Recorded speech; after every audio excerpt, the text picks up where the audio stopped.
If my grandmother had not turned her iPad toward the dining table that night, everyone would still believe I was just the overly sensitive daughter. Instead, that 17-minute recording exposed a 20-year performance, instantly transforming my stepmother from a sacrificial saint into a ruthless manipulator before the eyes of our entire family. My father looked me in the face and told me I was imagining the abuse.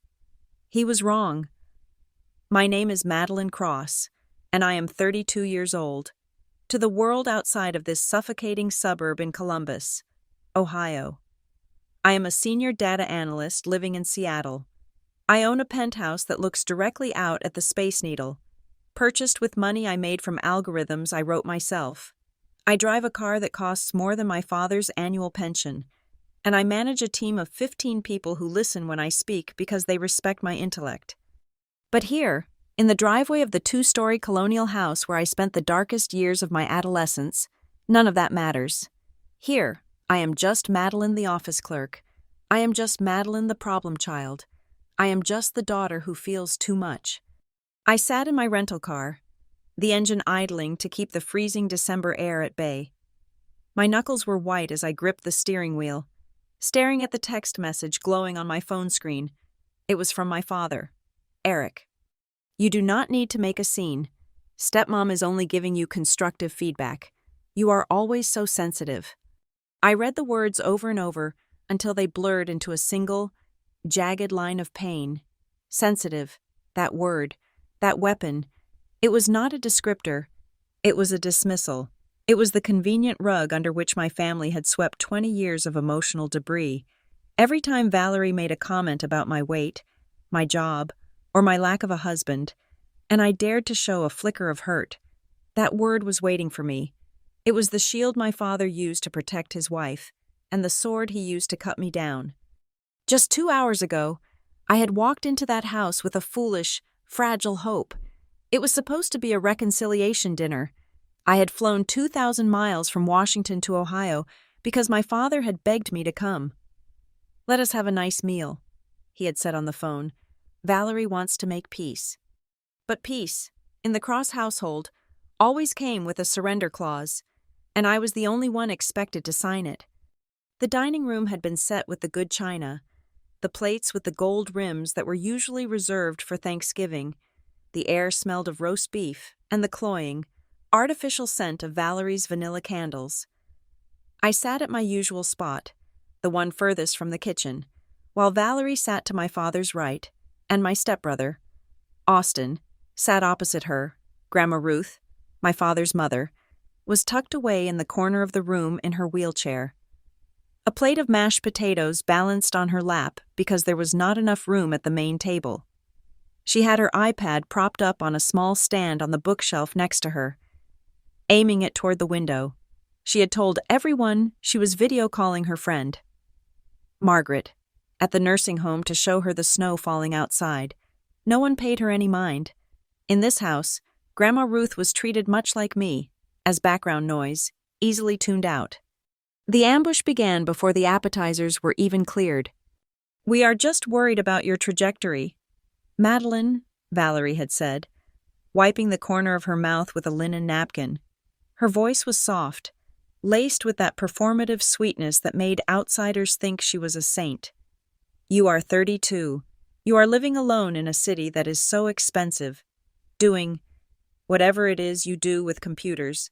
We just do not want you to wake up at 40 and realize you have wasted your life chasing things that do not matter."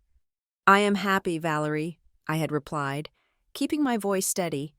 "I have a career I love. I own my home." "Do you own it?" Valerie chuckled, a light, tinkling sound that grated on my nerves like sandpaper. "Or does the bank own it? We know how hard it is for single girls in the city. Austin was just saying how he is worried you are living beyond your means to keep up appearances. You know, there is no shame in moving back home. We could fix up the basement for you." Austin, who was currently unemployed and living off a loan my father had taken out against his retirement, nodded solemnly. "Just looking out for you, Mads." I felt the heat rising in my chest, that familiar tightening of the throat that signaled the onset of tears I refused to shed. "I do not need the basement. I am doing fine. Actually, I made partner at the firm last month. Valerie sighed and looked at my father. See? She gets so defensive. I try to offer her a safety net, and she acts like I am attacking her. It is this ungrateful attitude. Eric, it breaks my heart. I have tried for 20 years to be a mother to her, but she just pushes me away. I am not pushing you away, I said, my voice rising a decibel. I am telling you I'm successful. Why can't you just be happy for me? Lower your voice, my father snapped. He slammed his fork down. Valerie is right. You are being incredibly selfish. She cooked this meal for you. She invited you here. And all you do is brag and throw attitude. She just insulted me. Dad, she insinuated I am a failure. She is trying to help you, my father yelled, his face turning red. God, Madeline, why does everything have to be a drama with you? You interpret everything in the worst possible way. You are always imagining attacks where there is only love. You are too sensitive. You have to learn to take responsibility for your own flaws instead of blaming your mother. Stepmother, I corrected automatically. That. Valerie pointed a manicured finger at me, her eyes welling with practiced tears. That right there, Eric. She refuses to accept me. I can't do this anymore. I try so hard, and she beats me down. She covered her face with her hands. My father stood up and moved to comfort her, glaring at me over her shaking shoulders. Look what you did, he hissed at me. Are you happy now? You ruin every holiday. You ruin every moment of peace.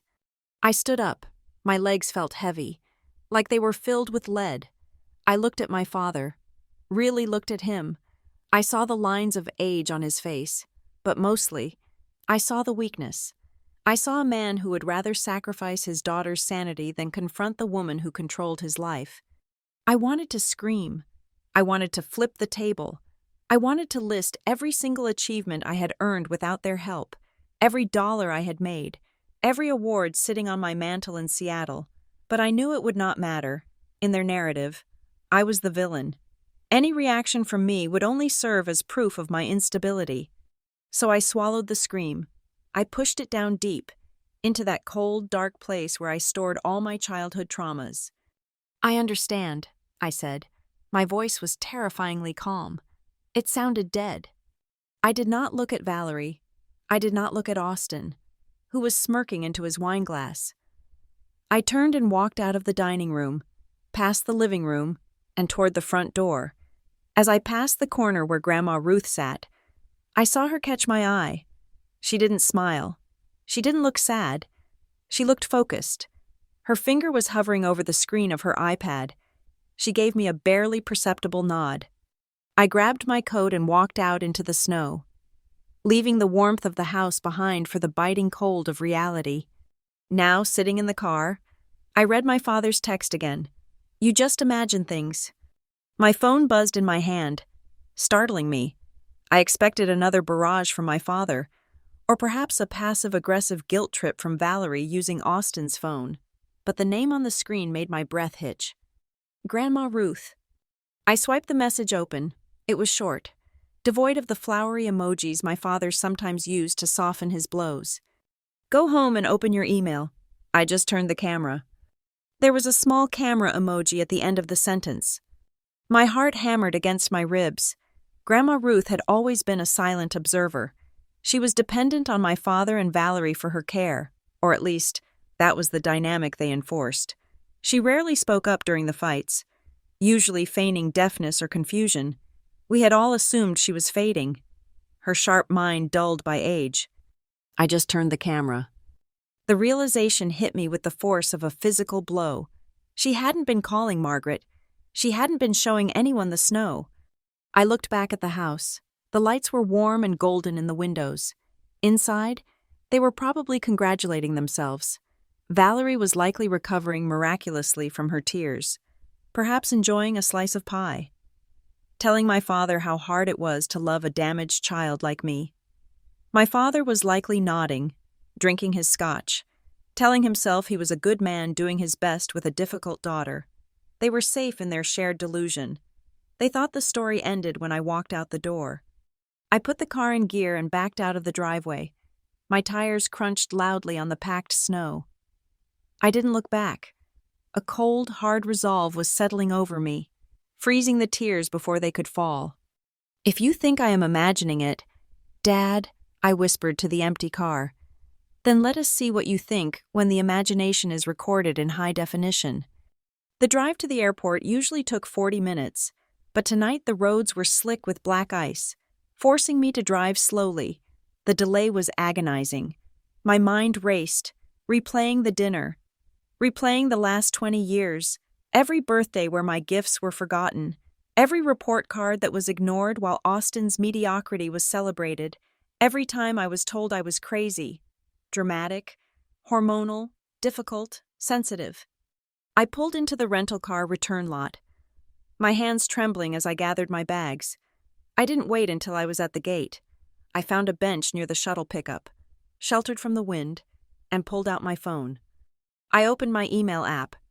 There it was, a new email from ruthcross1945@gmail.com.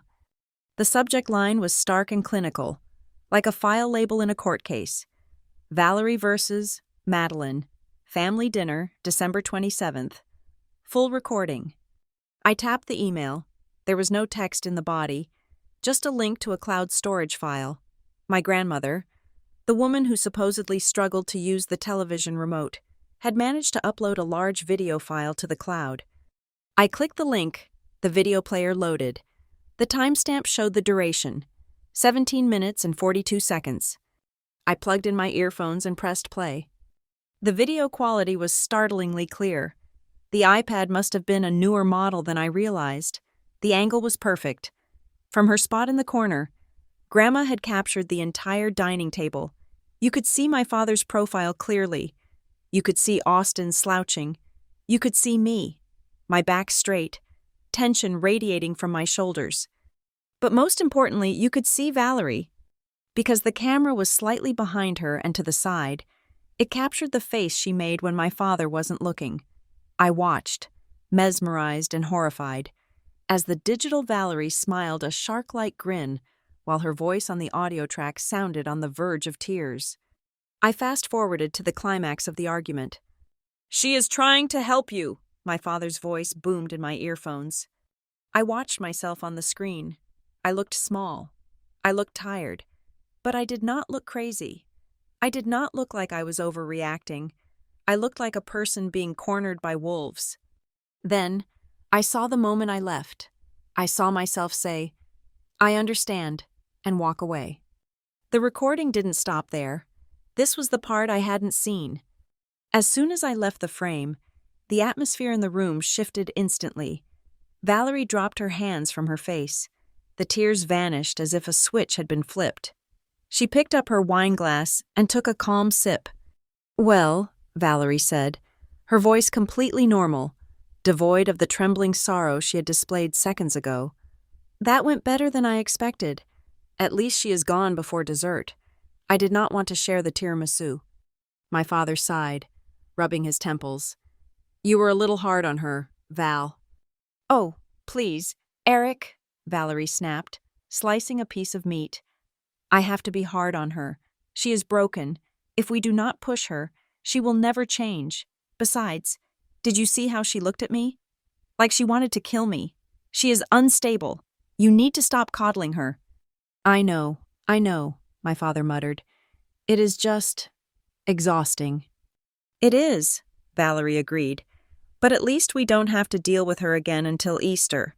Now, let's talk about that loan for Austin. Since Madeline clearly isn't going to help the family, we need to figure out how to secure the down payment for his gym franchise." "I thought we were tapped out," Dad said. "We can refinance the lake house," Valerie suggested casually. "Madeline does not need to know. It is not like she ever goes there." I paused the video. My breath was coming in short, shallow gasps. It was all there. The mask slipping, the immediate pivot to money, the calculation, the admittance that they were hiding financial decisions from me. And my father not defending me, not mourning the fight, but simply agreeing that I was an exhausting burden to be managed. For 3 decades, I had questioned my own reality. I had wondered if maybe I was too sensitive. Maybe my tone was too sharp. Maybe I did misunderstand their intentions. But the 17 minutes on my screen murdered that doubt. It was a cold, hard autopsy of my family dynamic. I sat there on the freezing bench, the airport shuttle idling nearby, and looked at the share icon on my screen. My finger hovered over the forward button. Below it, my contact list suggested the most recent group chats. Right at the top was the Cross Clan. It was the massive family group chat including my aunts, uncles, cousins, the pastor, and even some close family friends. About 40 people in total. It was the group where Valerie posted her perfect holiday photos and curated her image as the devoted matriarch. If I sent this, there was no going back. It would be nuclear. It would destroy the holidays. It would humiliate my father. It would declare war on Valerie. A voice in my head, the old Madeline, the scared little girl, whispered, "Don't do it. You're making a scene. You're overreacting. Just go back to Seattle and be safe." But then I looked at the freeze frame on my phone. I looked at Valerie's smirk. I heard my father's voice in my head. "You are always too sensitive." I realized I was done being the keeper of their secrets. I was done absorbing their toxicity so they could play happy family. This would be the last time my stepmother beat me with words, because this time, Grandma was the one who turned the camera the right way. To understand why a 17-minute video could dismantle a family, you have to understand the architecture of the house I grew up in. It was in Brookridge, Ohio, a town where the lawns were manicured to within an inch of their lives and the secrets were kept behind heavy oak doors. Our house was a 2-story colonial that always smelled faintly of cinnamon and dried apples. To a guest, it smelled like warmth. To me, it smelled like a cage. The air inside was always perfectly climate-controlled, yet I spent my entire childhood shivering. My mother died when I was 9 years old. I do not like to dwell on the details of her passing because the grief belongs to a different story, one that is softer and sadder than this one. All you need to know is that she was the sound in our house. She played the piano. She hummed while she folded laundry. When she died, the music stopped. My father, Eric, did not know how to live in the silence. He was a man who needed noise to drown out his own thoughts, who needed a structure to tell him that everything was normal. For 2 years, we existed in a gray fog. Then, Eric met Valerie. Valerie was everything my mother was not. My mother was quiet warmth. Valerie was a bright, blinding light that demanded you look at it. She moved into our house 6 months after their first date, bringing with her a collection of porcelain dolls, a son named Austin, and a smile that never quite reached her eyes when she looked at me. To the outside world, Valerie was the saint who had taken on the burden of a widower and his half-orphaned daughter.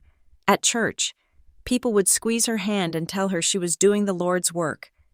She would lower her eyes modestly and say, "It is a challenge, but love conquers all."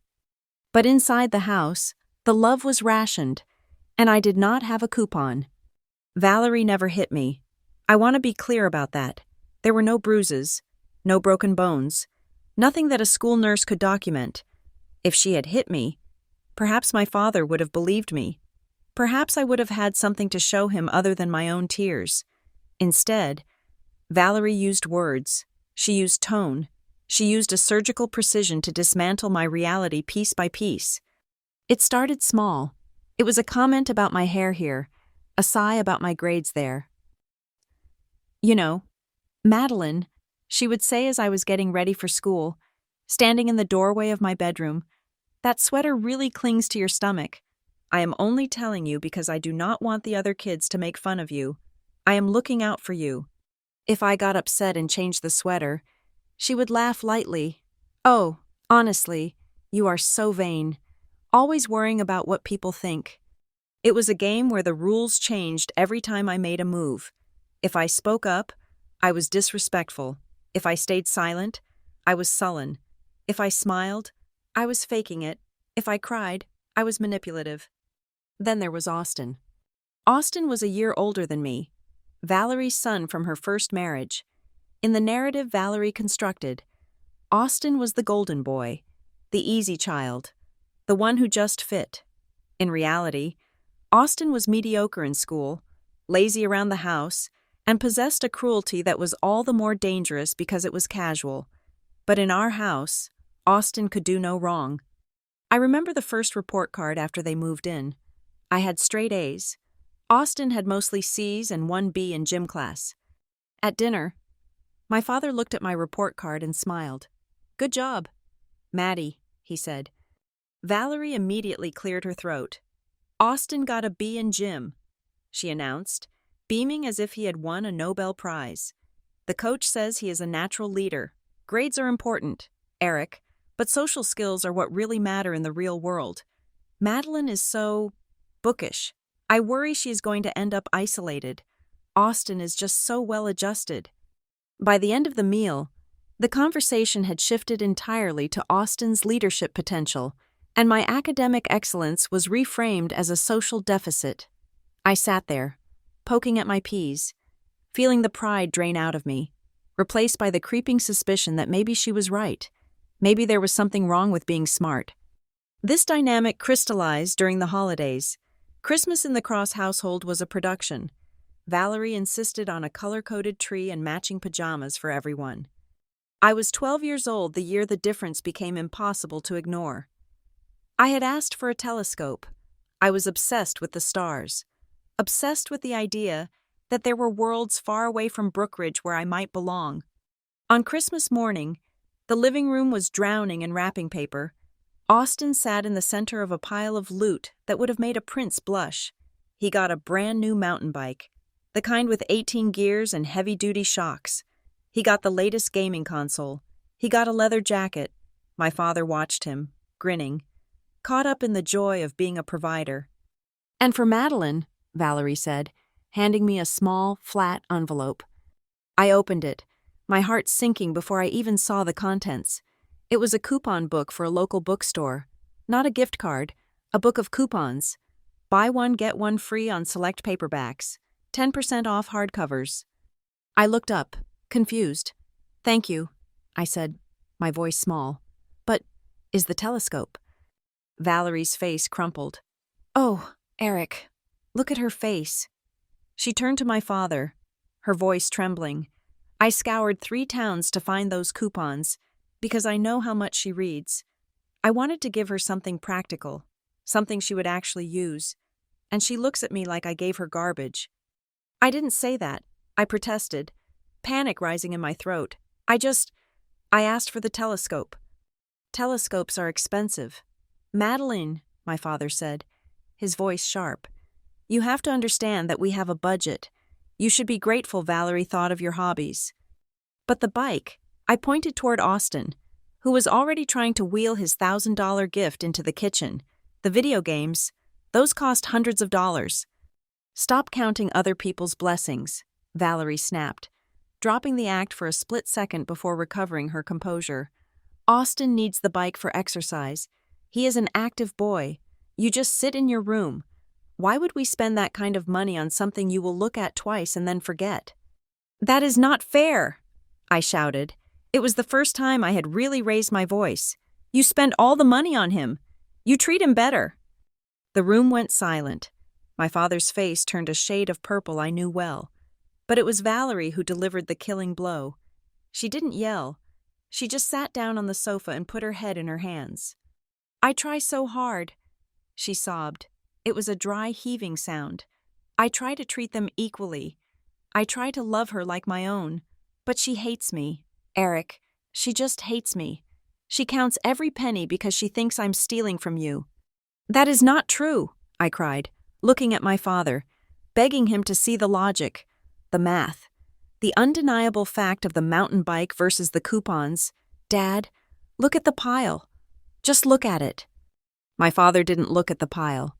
He looked at his crying wife. He looked at the disruption of his peaceful morning. He looked at the daughter who was making him feel inadequate. "Madeline, go to your room," he said. His voice was cold. "You have ruined Christmas morning. Again." "But Dad?" Go! He roared. You are so incredibly sensitive and selfish. Valerie did her best, and you threw it in her face. I don't want to see you until you can apologize. I ran to my room and slammed the door. I sat on my bed, listening to the sounds of Austin laughing downstairs, listening to my father comforting Valerie. She is just difficult. Val, don't cry. You are a good mother. That was the moment I began to doubt my own mind. My father, the man who was supposed to protect me, had looked at a mountain bike and a coupon book and told me they were equal. He had looked at my pain and called it selfishness. As I grew older, the gaslighting became more sophisticated. Valerie built a narrative that I was emotionally unstable. If I came home from school quiet because I was tired, she would ask my father in a hushed whisper, "Do you think she is depressed again? She is so moody." If I was excited about a project, she would say, "She is so manic today, isn't she?" She painted me as a volatile element that needed to be managed, and my father bought it. It was easier for him to believe that he had a daughter with a sensitive temperament than to believe he had married a woman who despised his child. I tried to fight it with evidence. When I was 14, I started keeping a journal. I wrote down dates, times, and exact quotes. October 14th, Valerie told me I looked like a harlot in my homecoming dress, then told Dad I refused to wear the dress she picked out. November 3rd, Valerie ate the leftovers I saved for lunch, then told Dad I must have forgotten to put them away and they spoiled. I documented everything. It was my anchor. I thought that if I ever needed to, I could present it to my father like a court case. See, Dad? Here's the data. But one afternoon, I came home early from school and found Valerie in my room. She wasn't snooping through my drawers. She was just standing there, smoothing the quilt on my bed. When she saw me, she smiled. "I was just tidying up," she said. "You are so messy. Madeline, it is a sign of a cluttered mind." She walked past me, and as she did, she patted my cheek. "I hope you are not writing anything silly in that little notebook of yours. Diaries are for little girls who live in fantasy worlds. We live in reality." My blood ran cold. She knew. That night, while the house slept, I tore every page out of the notebook. I shredded them into tiny confetti pieces and flushed them down the toilet in 3 separate batches. I was terrified. I knew that if she found it, she wouldn't deny the quotes. She would twist them. She would show my father and say, "Look how obsessed she is. Look how she records everything. She is paranoid. She is sick." The only person who seemed to see through the fog was Grandma Ruth. At that time, she was still living in the guest suite on the first floor. She was losing her mobility, but her eyes were sharp. Sometimes, when Valerie was launching into one of her monologues about how difficult I was, I would catch Grandma watching me. She wouldn't say anything to Valerie.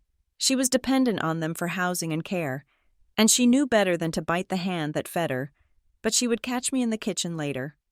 "You okay, child?" she would ask, her hand shaking as she reached for her tea. "I am fine.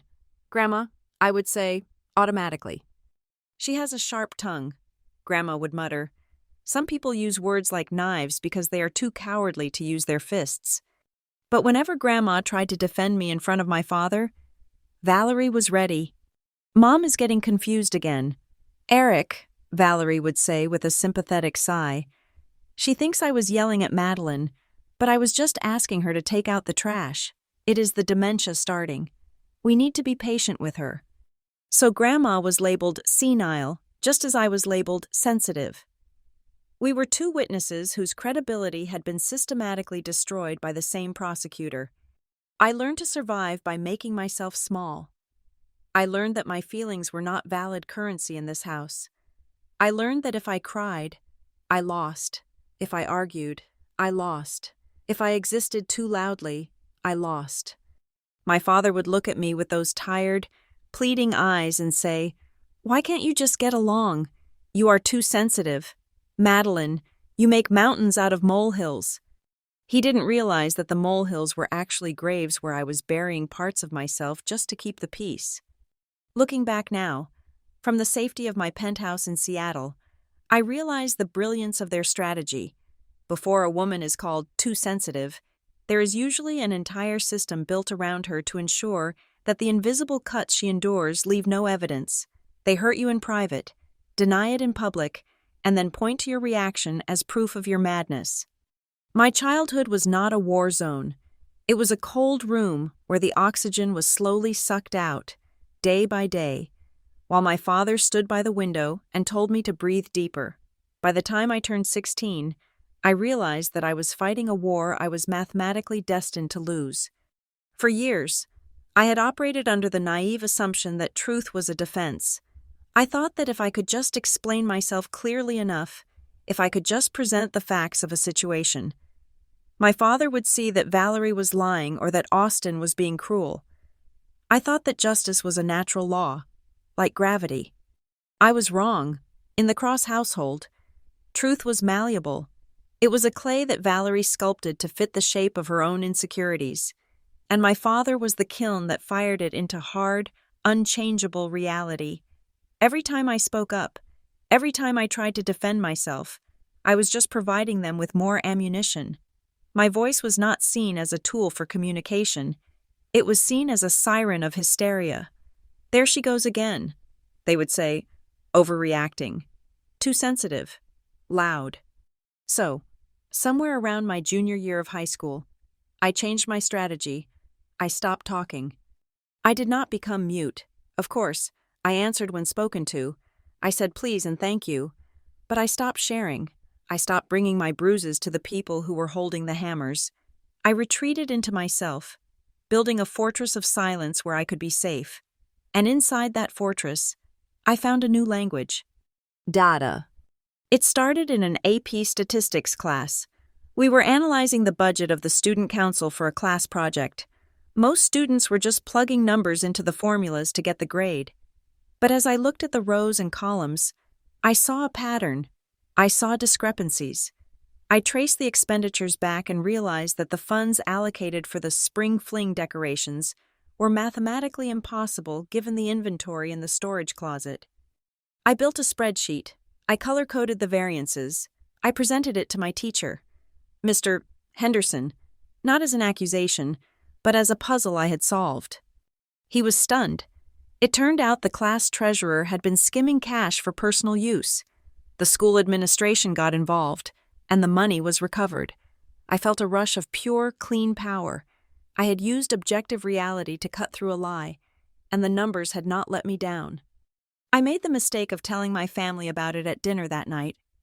I caught someone stealing today, I said, unable to keep a small note of pride out of my voice. I used a regression analysis to prove the receipts were fake. My father looked up from his meatloaf. You got a student in trouble? He was stealing, Dad, I said. Valerie sighed, placing her fork down with a deliberate clink. You always have to be the police, don't you? Madeline? You always have to find the negative in everything. Why couldn't you just let it go? Now that poor boy is probably humiliated. He was a thief, I insisted. You are complicating things, Valerie said, shaking her head. You think you are being smart, but really, you are just being difficult. People do not like a tattletale. You are going to end up very lonely if you keep analyzing everyone to death. I looked at my father, waiting for him to praise my intelligence, to acknowledge that I had done something right. Valerie has a point, he mumbled. You do tend to focus on the flaws. Maddie, try to be a little more forgiving. I went to my room and didn't come out until morning, but that night, I didn't cry. I opened my laptop and started learning Python. If they thought I was complicating things, I would show them just how complex the world could be. I threw myself into the world of code and logic. I entered science fairs. I joined online hackathons.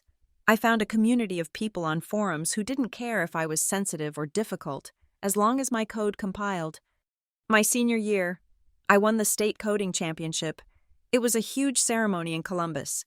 I had told my family about it weeks in advance.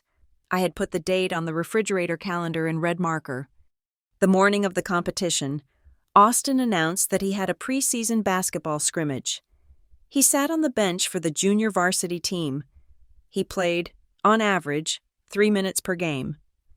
We have to go support your brother, my father told me, not even meeting my eyes. It is a team sport. Madeline, it builds character. This is the state championship, Dad, I said. I might win first place. We will celebrate when you get home, Valerie chirped. Good luck with your computer games. I stood on the stage that afternoon, holding a trophy that weighed 5 pounds. While the applause washed over me, I scanned the audience. I saw parents holding flowers. I saw fathers filming on camcorders. I saw mothers waving frantically. My section was empty. I took the bus home. When I walked in the door, the house was quiet. They had gone out for pizza to celebrate Austin's scrimmage. He had scored 2 points. I placed the trophy on my bookshelf, behind a row of old textbooks, where no one would see it. But someone did see it. A few days later, I was looking for a pair of scissors in Grandma Ruth's room. She was napping in her chair, her mouth slightly open, a soft snore escaping her lips. On her side table was a thick, leather-bound album that I had never seen before. Curiosity got the better of me. I opened it. Inside, glued onto the pages with meticulous care, were clippings. There was the small blurb from the local paper about the science fair I had won in 10th grade. There was the program from the choir concert where I had a solo. The one Valerie said was shrill. There was a printout of the email announcing my honor roll status. And on the very last page, taped hastily as if she had just done it, was the program from the state coding championship. She must have asked one of her friends from church to get it for her, or maybe she had saved it from the recycling bin where I had thrown my copy. Underneath it, in her shaky, arthritic handwriting, she had written, Madeline, the smart one. I closed the book, my hands trembling. Grandma never said a word about it. She never told me she was proud. In front of Valerie, she played the part of the confused old woman, but in secret. She was building a museum of my life. She was keeping the receipts that proved I was worthy, even if the rest of the world wanted to bankrupt my self-esteem. That album was the armor I wore when the acceptance letter came. I had applied to Westmont Tech University in Colorado on a whim. It was one of the best data science programs in the country, and it was 1,500 miles away from Columbus. When the large envelope arrived, I opened it alone in the driveway. Full academic scholarship. I walked into the kitchen, placing the letter on the table. I got in, I said. I am going to Colorado. My father picked up the letter. He didn't smile. He frowned at the tuition numbers, then at the scholarship amount, looking for the catch. Colorado, he said, as if I had said Mars. That is very far away. Madeline, why do you need to go so far? Ohio State is right here. You could commute, save money on room and board. It is a full ride, Dad, I said. It costs nothing, and it is a top-tier program. It is just more drama, Eric sighed, tossing the letter back on the table. Faraway drama. You are running away. You think moving across the country is going to solve your problems. But you take yourself with you, you know. She is always trying to prove something, Valerie added from the sink. Where she was peeling potatoes, she didn't even turn around. She thinks she is too good for us, too good for this town. It is arrogant, really, abandoning your family to go play with computers in the mountains. I am not abandoning anyone, I said, my voice tight. I am going to college. You could go to community college for 2 years, my father said. Get your basics done, be close to home, help with Grandma. It is selfish to leave us with all the work. The old Madeline would have argued. The old Madeline would have cried and begged them to see what a huge opportunity this was. The new Madeline just picked up the letter. I have already accepted, I said. I leave in August. The summer passed in a cold war. They refused to help me pack. They refused to buy me dorm supplies. Valerie made a point of buying Austin a new car for his graduation from high school. A used Mustang that cost more than 4 years of my living expenses would have, while I worked double shifts at the local diner to save up for a plane ticket. On the morning I left, my father drove me to the airport. He didn't get out of the car at the terminal. Don't expect us to bail you out when you fail, he said, staring straight ahead. You chose this. "Goodbye, Dad," I said. As I was pulling my suitcase out of the trunk, Grandma Ruth had hobbled out to the porch to wave, but she had pressed something into my hand earlier that morning, while Valerie was in the shower. I sat at the gate and opened the small envelope she had given me. Inside were 3 $20 bills and a $5 bill. $65. It was likely all the cash she had managed to squirrel away from her pension allowance over 6 months. There was no note. There didn't need to be. That $65 was a seed investment. It was a message that said, "I believe in you enough to starve myself of little luxuries so you can have a safety net." It was the first time I felt chosen. Westmont Tech was cold, difficult, and lonely, and I loved it. For the first time in my life, I was judged solely on my output. The code either worked or it didn't. The data was either clean or it wasn't. My professors didn't care if I was sensitive. They cared if I was accurate. I worked like a possessed person. I took 18 credit hours a semester. I worked the night shift at the campus library, reshelving books until 2 in the morning. On weekends, I worked as a research assistant for Professor Lin, a brilliant but demanding man who specialized in logistics forecasting. It was during one of those weekends, staring at a data set of shipping delays for a national trucking company, that the idea for Northline Analytics was born. I realized that small businesses were bleeding money because they couldn't predict their inventory needs. They were operating on gut feeling, just like my father operated on emotion. They needed a logic layer. They needed a brain that could see the future through the past. I started writing the algorithm in my dorm room. I coded on the bus. I coded during lunch. I coded until my eyes burned and my fingers cramped. It was an obsession. I tried to tell my father about it during one of our obligatory monthly phone calls. "I am building a platform, Dad," I said, pacing around my tiny apartment. "It uses historical sales data to predict inventory depletion. I think I can sell it to local pharmacies." "A platform?" My father sounded bored. "Is that a job? Are they paying you?" "Well, no, it is my own business. It is a startup." I heard Valerie's voice in the background. What is she saying? Is she asking for money? "No," my father answered her, then turned back to the phone. "Madeline, stop living in a fantasy land. Startups are for people who do not want to work. Austin just got a job as an assistant manager at the gym, a real job with a paycheck. You should focus on your classes so you can get hired by a real company, instead of playing CEO." "Oh, don't be delusional," he added. "You always have these grandiose ideas. Just be normal." I hung up the phone. I looked at the code on my screen. I looked at the bank account that had exactly $400 in it. I felt the familiar sting of tears, the old too sensitive reflex kicking in. But then, I remembered the scrapbook. I remembered the $65. I remembered the empty seats at the award ceremony. I didn't cry. I turned the anger into focus. If you think this is fake, I thought, then you don't deserve to know when it becomes real. I decided then and there that I would build a wall between my success and my family. I would feed them the narrative they wanted, that I was struggling, that I was just a clerk, that I was barely scraping by. I would let them keep their sensitive failure daughter, because that daughter was safe to them. She didn't threaten their ego. Meanwhile, the real Madeline would be building an empire in the dark. I typed for 6 more hours that night.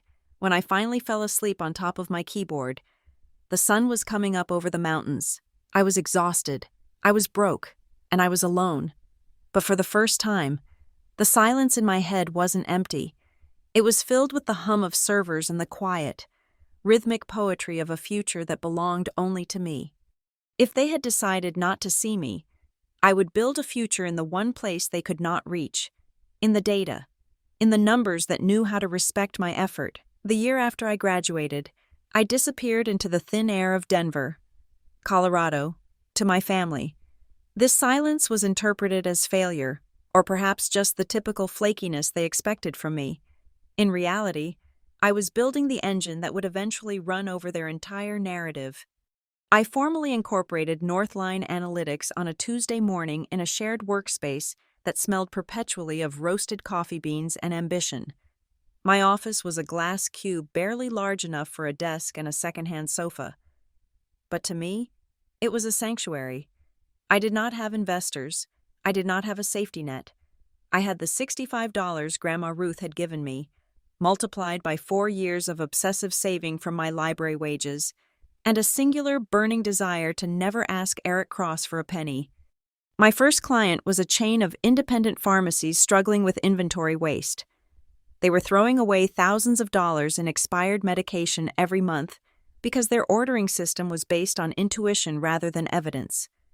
I walked in, pitch deck in hand, wearing a suit I had bought at a thrift store, and promised them I could cut their losses by 20% in 90 days. I did not cut them by 20%. I cut them by 40%. When the first check cleared, I stared at the numbers on my screen for a long time. It was more money than I had ever seen at once. The temptation to buy a better car or a nice apartment was there, hovering at the edges of my mind. But then I heard Valerie's voice in my head. She is reckless with money. She is irresponsible. I ate instant noodles for dinner that night. I slept on the office sofa because I had sublet my apartment to save on rent. I took 90% of that check and poured it right back into the company, hiring a junior developer to help me scale the code. The remaining 10% went into a brokerage account, where I quietly began buying shares in emerging cloud computing firms. I was not just building a business, I was building a fortress. Back in Ohio, the story being told about me was very different. I still made the obligatory visits home for major holidays, mostly to check on Grandma Ruth. During a Thanksgiving gathering about 2 years into my venture, I sat in the living room while Valerie held court with my aunts and uncles. "Austin is doing so well," Valerie beamed, clutching a glass of Chardonnay. "He is finalizing the paperwork to open a gym franchise. It is going to be huge. The fitness industry is booming. He has such a head for business, just like Eric." "And how about you, Madeline?" my Aunt Linda asked, turning to me with a pitying smile. "Still doing the computer thing?" "Yes," I said, taking a sip of water. "Still doing the computer thing." "She is freelancing," Valerie interrupted quickly, patting my knee. "It is very unstable. Poor thing. You know how the gig economy is. 1 month you have work, the next you don't. We worry about her. But she insists on doing it her way." I looked at Valerie. I looked at the heavy gold bracelet on her wrist, bought with my father's salary. I thought about the quarterly report I had just filed, which showed Northline's revenue doubling for the 3rd consecutive quarter. "I am doing okay," I said simply. "Of course you are," Valerie said, her tone dripping with condescension. "And if you ever need help, you know Austin will be hiring front desk staff soon. It might be good for you to have some steady hours." I smiled. It was a tight, thin smile. "I will keep that in mind." Later that afternoon, I was in the kitchen getting a glass of water when I heard low voices coming from the sunroom. I stopped. I knew I shouldn't listen. I knew that eavesdropping in this house only ever led to pain, but I couldn't move my feet. "I just think it makes sense. Eric," Valerie was saying, "Austin is staying here. He is building his life here. He is going to give us grandchildren one day. He needs the security." "It is a big step, Val," my father replied. He sounded tired, as he always did when she was pushing him toward a decision he knew was questionable. "Transferring the deed is complicated. And what about Madeline? If something happens to us?" "Madeline is independent," Valerie said firmly. "She made that clear when she ran off to Colorado. She has never asked for help. She doesn't need this house. Besides, she would just sell it and keep the money. Austin will keep it in the family. We are doing this to protect your legacy." There was a silence. Then my father spoke. His voice resigned. "She really is so distant. She doesn't seem to care about anything here anymore." "Exactly," Valerie said. "She has moved on. We need to prioritize the child who actually stayed." I stood in the kitchen, gripping my glass until I thought it might shatter. They were disinheriting me, not with a dramatic fight, not with a lawyer present, but with a quiet conversation over coffee on a Thursday afternoon. They were handing over my childhood home and the lake cabin that had belonged to my mother's parents, to Austin. I walked out of the kitchen and went straight to the guest room where Grandma Ruth was staying. I closed the door and sat on the edge of her bed. I told her what I had heard. I didn't cry. I was past crying.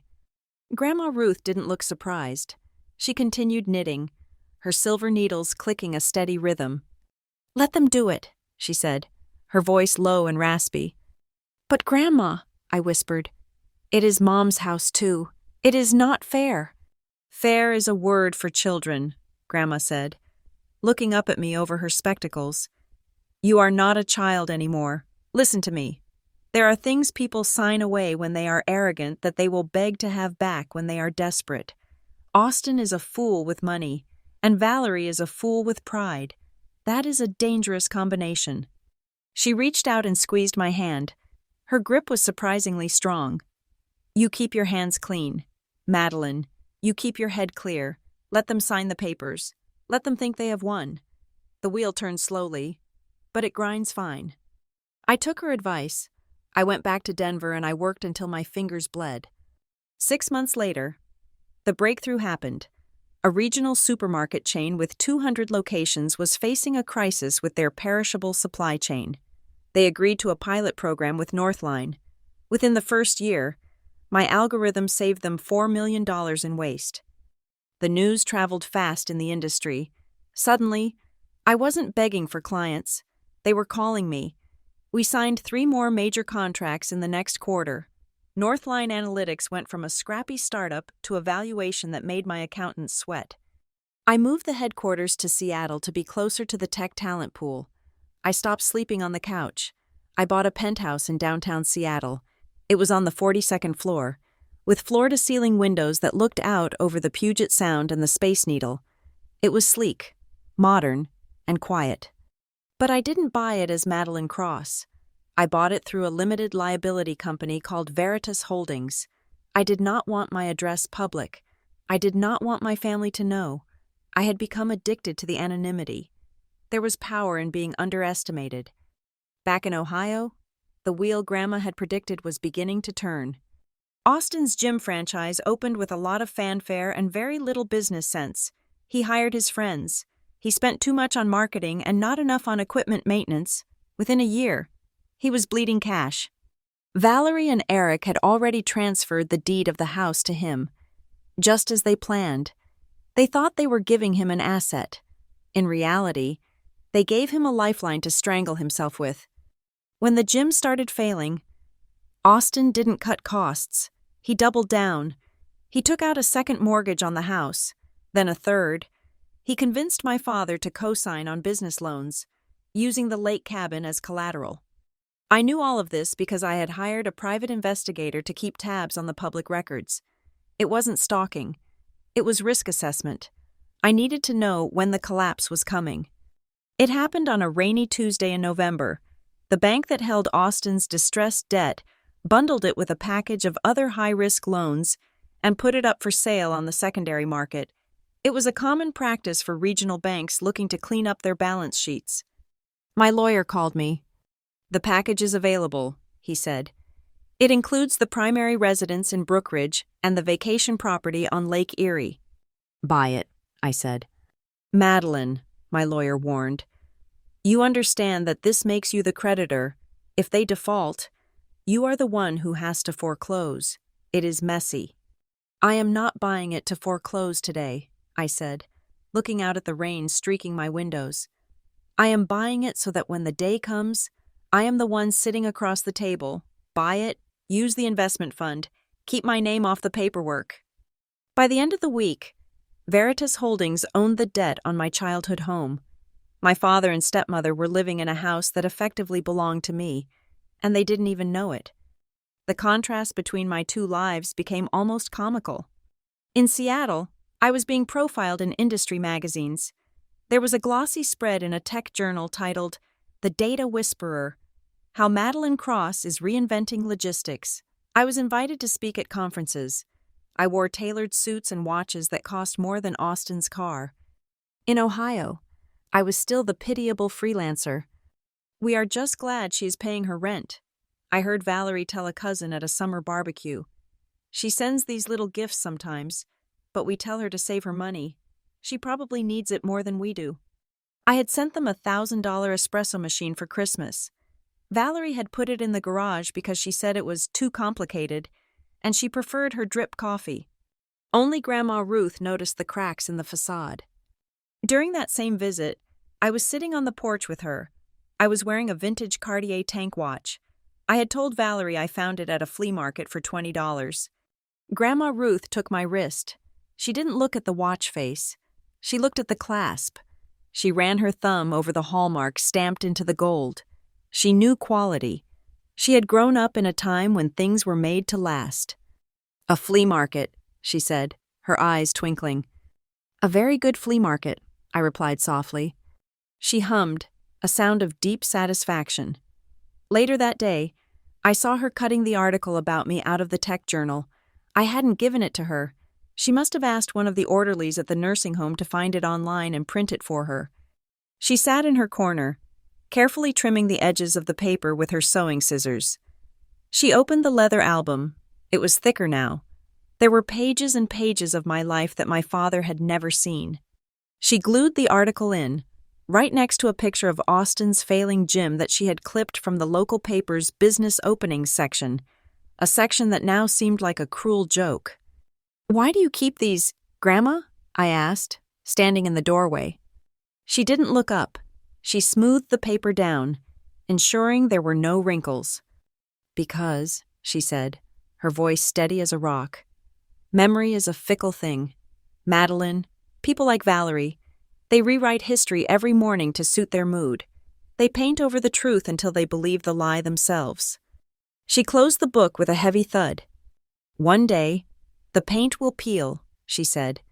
"And when it does, if they try to say they never knew, if they try to say you never tried, if they try to call you crazy, I will have the proof. I am not just keeping a scrapbook, child. I am producing a documentary." She patted the cover of the album. "One day, if you need it, I will play the movie of your life for them, and I will make sure they cannot look away." I walked away from that conversation feeling a chill that had nothing to do with the Ohio winter. I realized then that Grandma Ruth wasn't just a passive observer. She was a sleeper agent. She was gathering ammunition. And as I looked at my phone, seeing the notification that Veritas Holdings had successfully acquired the lien on the Cross family estate, I realized we were both playing the same game. They thought I was invisible. They thought I was struggling. They thought I was sensitive. Let them think it. Let them sleep soundly in the house they thought they owned. The wake-up call was coming, and it wasn't going to be a knock on the door. It was going to be a signature on a dotted line.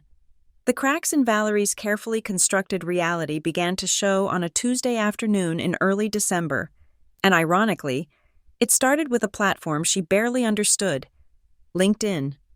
For years, Valerie had relied on the geographical and emotional distance between Seattle and Ohio to control the narrative. To the family in Brookridge, I was a vague, struggling figure, a freelancer who scraped by on gig work and stubborn pride. But the digital world has a way of collapsing distance. My cousin Sarah, who was 24 and starting her own career in marketing, had stumbled upon an article shared by a mutual connection. It was a piece in Data Weekly titled "The Profit of Logistics," featuring a headshot of me looking confident, successful, and decidedly not struggling. Sarah shared it in the extended family Facebook group with the caption, "Wow, look at Cousin Madeline. This is amazing." I was told later by Grandma Ruth that Valerie's reaction was visceral. She didn't congratulate me. She didn't like the post. Instead, she immediately went into damage control. She began making phone calls to my aunts and uncles. Her voice was hushed, worried, laced with that poisonous concern she had mastered over 2 decades. "It is all smoke and mirrors," she told Aunt Linda. "Madeline writes these things herself to make herself look important. We are actually very worried about her mental state. She is so desperate for validation that she is inventing this persona. It is actually quite sad." Then, she pivoted to a more dangerous angle. If she couldn't deny my success entirely, she had to demonize it. "She has become so cold," Valerie told my father, loud enough for the neighbors to hear. "Success has gone to her head. Eric, she thinks she is better than us. That is why she never calls. That is why she never visits. She looks down on us because we are simple people. She is ungrateful for everything you sacrificed to raise her. She took my silence, a silence I had cultivated for survival, and weaponized it. She painted me not as a victim of her emotional abuse, but as the perpetrator of abandonment. By mid-December, the atmosphere in the Cross household was toxic. Valerie had convinced my father that the family was breaking apart and that it was entirely my fault. She proposed a solution. She called it a family dinner. In reality, she was planning an intervention. She wanted to drag me back to Ohio, sit me down in the chair where I had felt smallest as a child, and force me to apologize for my arrogance. She wanted to strip away the confidence I had built in Seattle and remind me of my place. I received the invitation via a phone call from my father. It was a Tuesday night. I was in my penthouse, looking out at the rain streaking the glass, holding a glass of Merlot that cost more than the grocery budget of my childhood home. "Madeline," my father said. His voice was stiff, rehearsed. "We need you to come home for the holidays. Not just for a visit. We need to sit down and talk." "I am busy, Dad," I said, feeling the old knot of anxiety tighten in my stomach. "End-of-year reports are due." "Make time," he said sharply. "Valerie and I have been talking. We feel that you are drifting away. You are becoming a stranger to this family. We want to have a mediated discussion. Just us, to clear the air." "A mediated discussion?" I asked. "With who? A therapist?" "No," he scoffed. "Just family. We don't need strangers involved. We need to fix this ourselves. But I'm telling you now, Madeline, if you do not come, if you prioritize your computer screen over your flesh and blood again, then do not bother coming back. I cannot keep making excuses for your coldness." It was an ultimatum. Come home and be verbally battered, or be exiled formally. I hung up the phone and sat in the dark. The smart business decision was to cut my losses. I was 32. I was wealthy. I was free. I didn't need them. I could block their numbers, change my email, and never look back. But the little girl inside me, the 9-year-old who had lost her mother and just wanted her father to look at her with kindness, was not ready to let go. She still wanted to clear her name. She still wanted them to see her. My phone buzzed with a video call request. It was Grandma Ruth. I accepted the call. Grandma's face filled the screen. Pixelated but sharp-eyed. She was in her room at the nursing home, the beige walls looking dreary in the fluorescent light. "He called you," she stated. It wasn't a question. "Yes," I said, rubbing my temples. "He gave me an ultimatum." "Valerie is scared," Grandma said. Her voice was a low rasp. "She sees you rising, and she knows that if you get too high, she won't be able to reach you to pull you down. She wants to break your legs one last time before you learn to fly completely." "I am not going," I said. "I can't do it. Grandma, I can't sit there and let them gaslight me again. I am too old for this." Grandma leaned closer to the camera. "Madeline, when was the last time you finished a sentence in that house?" I paused. I thought back to the Christmases, the birthdays, the random Tuesdays. I don't know, never? "Exactly," she said. "Every time you speak, they interrupt, they twist, they cry, they shout. So why go back?" "Because," Grandma said, her eyes gleaming with a ferocity that startled me, "this time, you are not going to just speak. You are going to testify, and I am going to make sure the court reporter is present." She explained her plan. It was simple, and it was devastating. She had told the nursing staff she wanted to watch old movies on a bigger screen, so she asked for an iPad. She had asked my cousin Sarah, the one who shared the article, to show her how to use the camera app and how to upload files to a cloud drive.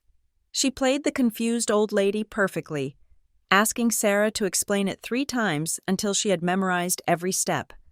"But you are not invited," I said. "Dad told me it was just us. Since when do I need an invitation to see my own son?" Grandma scoffed. "I am 80 years old.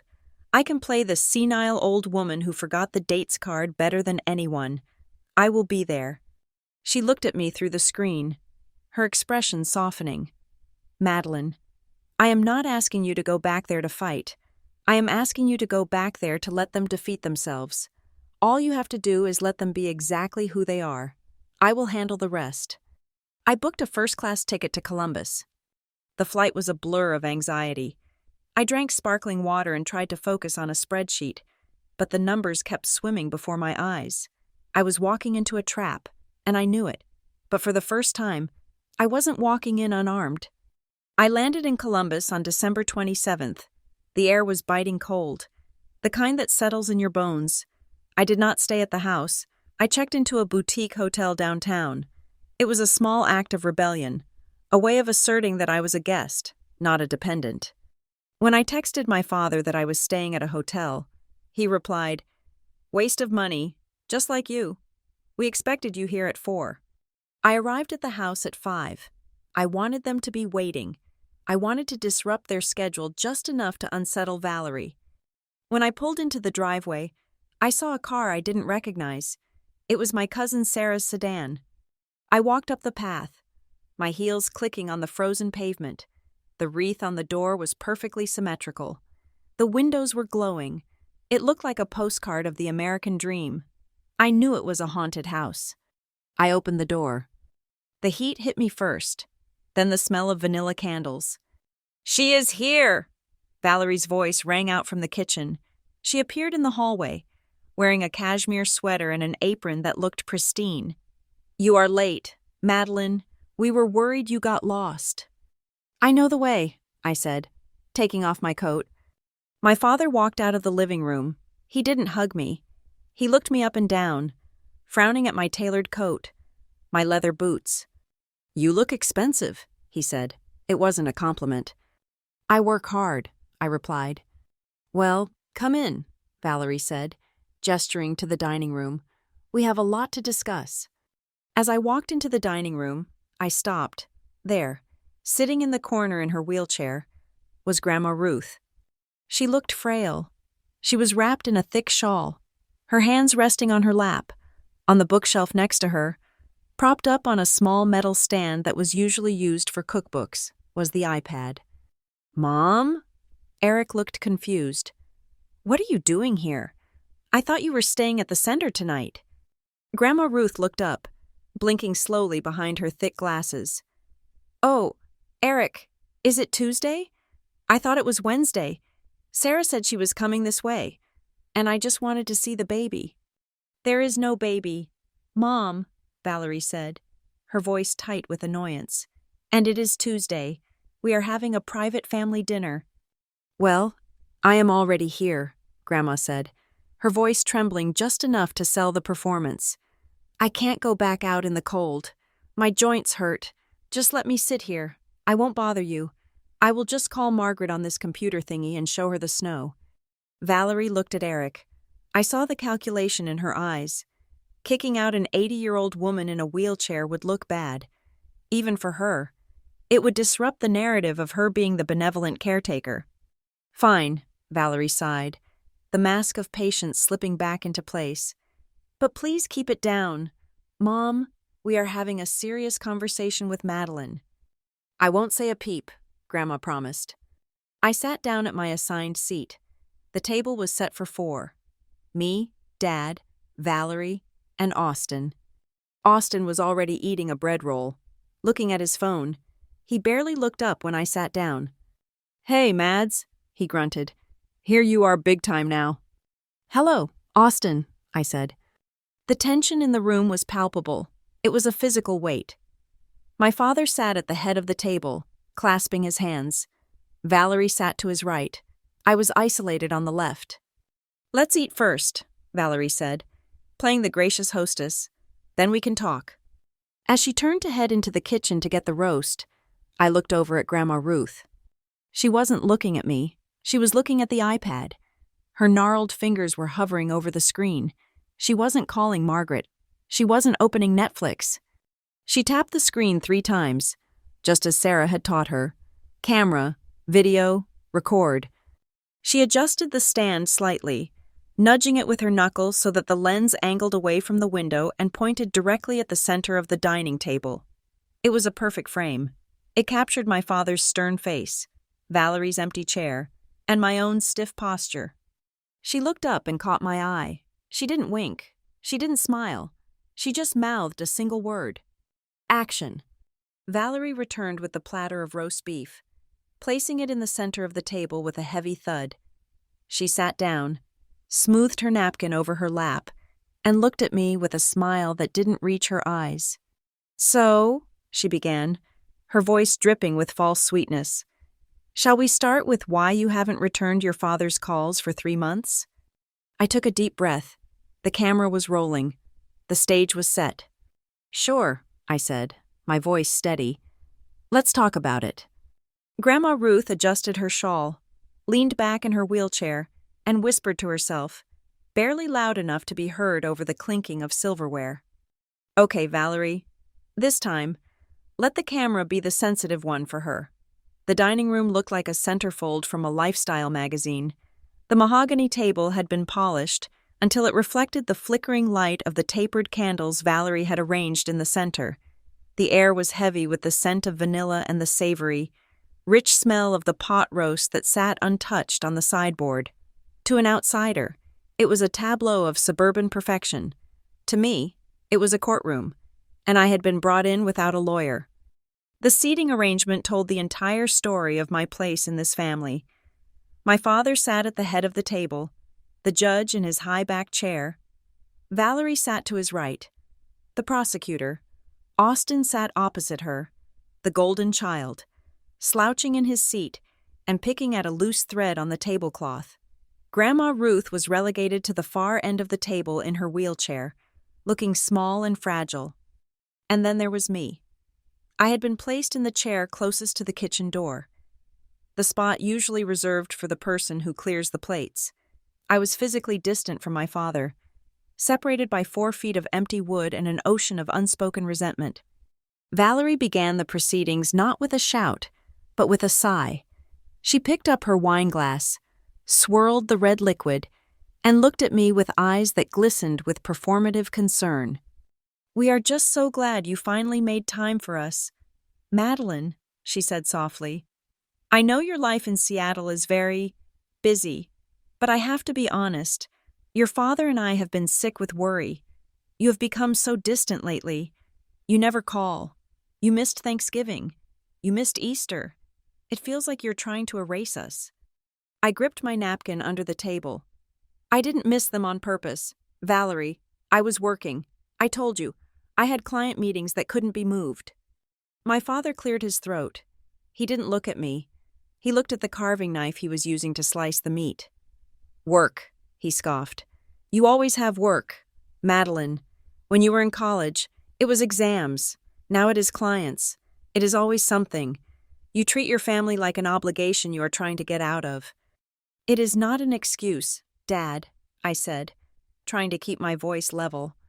I run a business. November is our busiest month. I was pitching to investors. Investors, Austin snorted into his water glass. Right, for the freelance gig. See, Valerie interrupted, placing a calming hand on my father's forearm. This is what I mean. Eric, she gets so defensive. We are just trying to tell her that we miss her. And she starts talking about business. It is cold. Madeline, it is just so cold. She looked at me, tilting her head.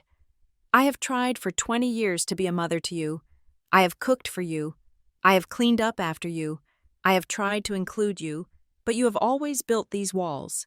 Do you remember when you were 15? You wouldn't even share a bathroom with Austin.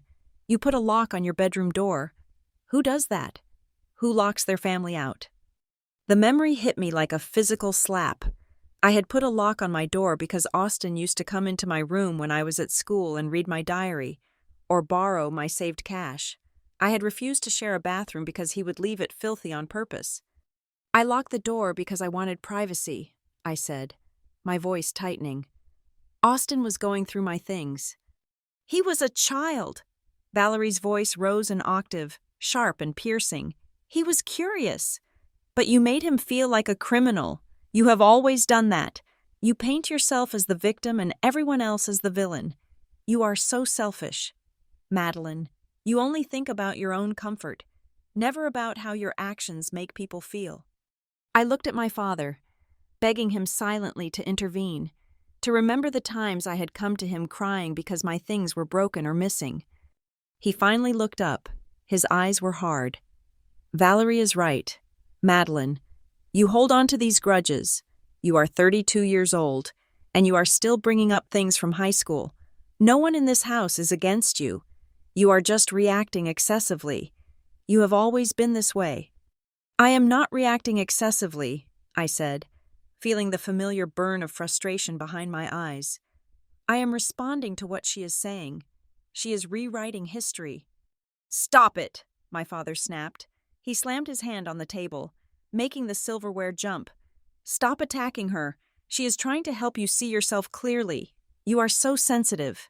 Everything is an insult to you. Can't you just sit there and listen for once without making it a drama? I clamped my mouth shut. The word echoed in the room. Sensitive.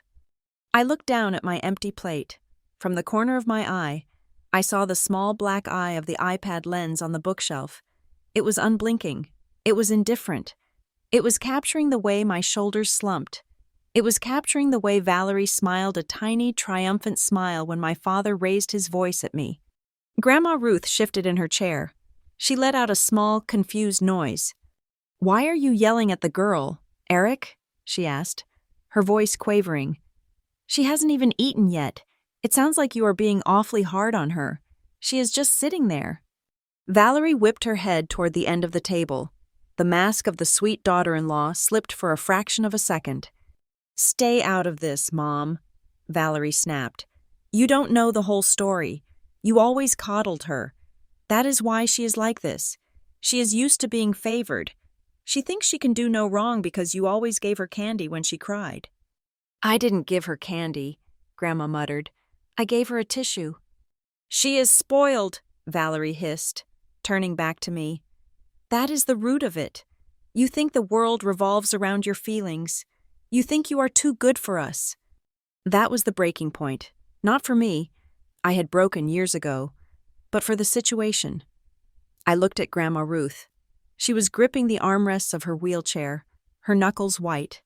I saw the anger in her eyes, a fierce, protective fire that she was struggling to dampen for the sake of the recording. She knew. She saw the gaslighting not as a vague concept, but as a weapon being bludgeoned against my skull. I decided to stop fighting. I decided to stop defending the 15-year-old girl who locked her door. I decided to be the CEO. I picked up my water glass and took a slow sip. I set it down without making a sound. "Okay," I said. My voice was different now. It was devoid of the pleading tone I usually used with my father. It was the voice I used when I fired a negligent employee. "If I am the problem, let us solve it. What is the goal of this dinner? What do you want from me? Do you want an apology? Do you want me to say I am a terrible daughter so you can feel better? Or is there something else?" The directness of the question threw them off. My father blinked. Valerie stiffened. "We want you to be part of this family," my father stammered. "We want you to care." "And how do I prove I care?" I asked, staring directly at Valerie. "What is the metric?" Valerie licked her lips. She glanced at Austin, then back at me. She leaned forward, her voice dropping to that conspiratorial whisper she used when she wanted something. "It is not about proving anything," she said. "It is about loyalty. Austin is going through a hard time. The gym franchise, the market is tough right now. He has taken some risks for the family name. He is trying to build something for all of us." She paused, waiting for me to offer. I didn't. "We know you have some savings," she continued, her eyes flicking to my expensive watch and then back to my face. "We know you are not doing as badly as you pretend. If you really wanted to be part of this family, if you really wanted to make up for years of coldness, you would help your brother. He needs a bridge loan. Just until the summer." "A loan," I repeated. "It is a heavy burden," my father added, nodding vigorously. "Austin is carrying a lot of debt because he is trying to make the business work. For us, he put the house up as collateral. Madeline, our house. If the bank calls the note, well, It would be devastating. You have no dependents. You have low overhead.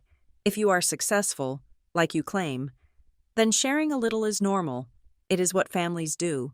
I stared at them. The audacity was breathtaking. They had spent 20 minutes tearing apart my character, calling me selfish and unstable, only to pivot seamlessly into asking for my money. They wanted me to bankroll the very golden child they had used to torment me.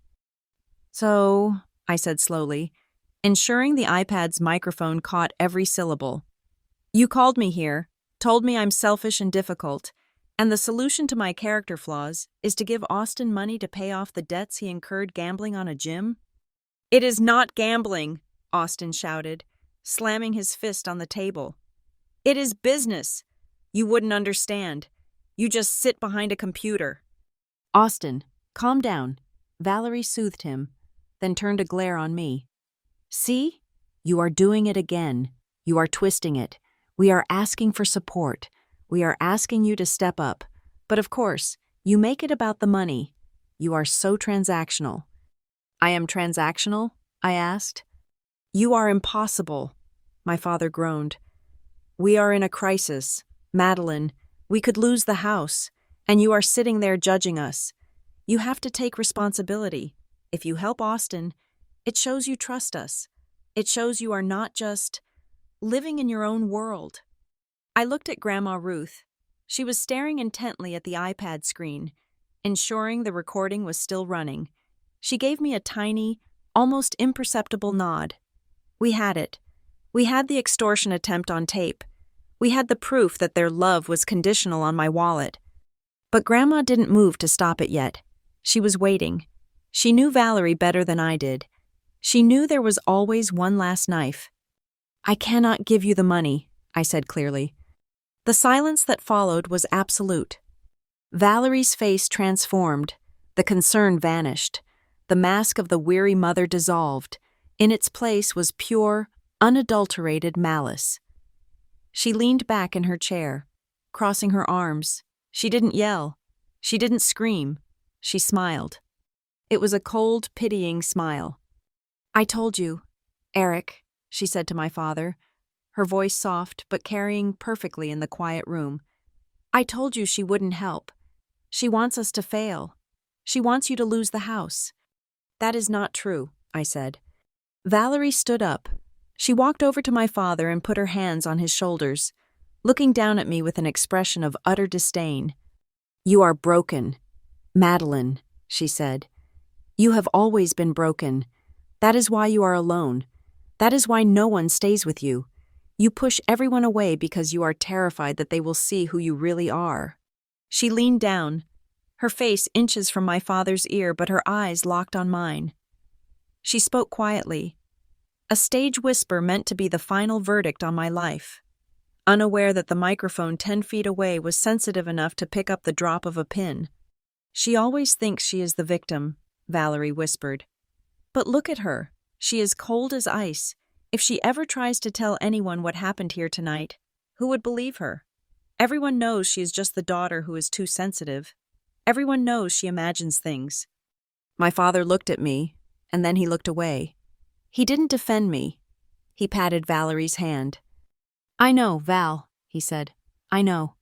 Grandma Ruth reached out and tapped the screen of the iPad. The recording stopped. The red light on the screen blinked out. The trial was over. The verdict was in, and they had just convicted themselves. I sat in the driver's seat of my rental car, parked 2 blocks away from my father's house. The engine was running, pumping heat into the cabin, but I could not feel it. My hands were gripping the steering wheel so tightly that my knuckles looked like polished stones. I was not crying. That was the strange part. For years, leaving that house had meant collapsing into a mess of tears and hyperventilation, a physical purging of the toxicity I had just ingested. But tonight, my eyes were dry. My breath was steady. I felt a vibration in my chest that I recognized not as sorrow, but as the hum of a machine that had finally been switched on. Back at the house, the scene was dissolving. According to what Cousin Sarah told me later, Grandma Ruth had waited exactly 3 minutes after I walked out the door. She had let the silence stretch, let Valerie and Eric stew in their own self-righteousness for a moment, and then she had sighed, a long, rattling sound that commanded attention. "I am tired," she had announced, her voice frail. "All this shouting has given me a headache. Sarah, dear, please take me back to the center." Valerie, eager to return to the task of reassuring my father that he was the victim, had practically ushered them out. "Drive safe," she had called out, closing the door on the only witness she thought she had to worry about. But as soon as the car door closed and Sarah pulled away from the curb, Grandma Ruth dropped the act. She sat up straight. She pulled the iPad out of her large tote bag. "Pull over for a second. Sarah," she commanded, "I need to check the footage." "Did you get it, Grandma?" Sarah asked, idling the car under a street lamp. "I got everything," Ruth replied.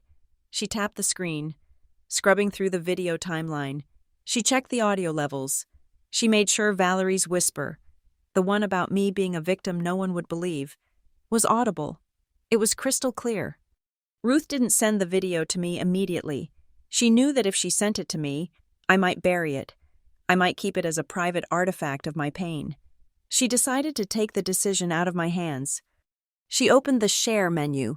She selected the group chat named the Cross Clan. This group included 42 people.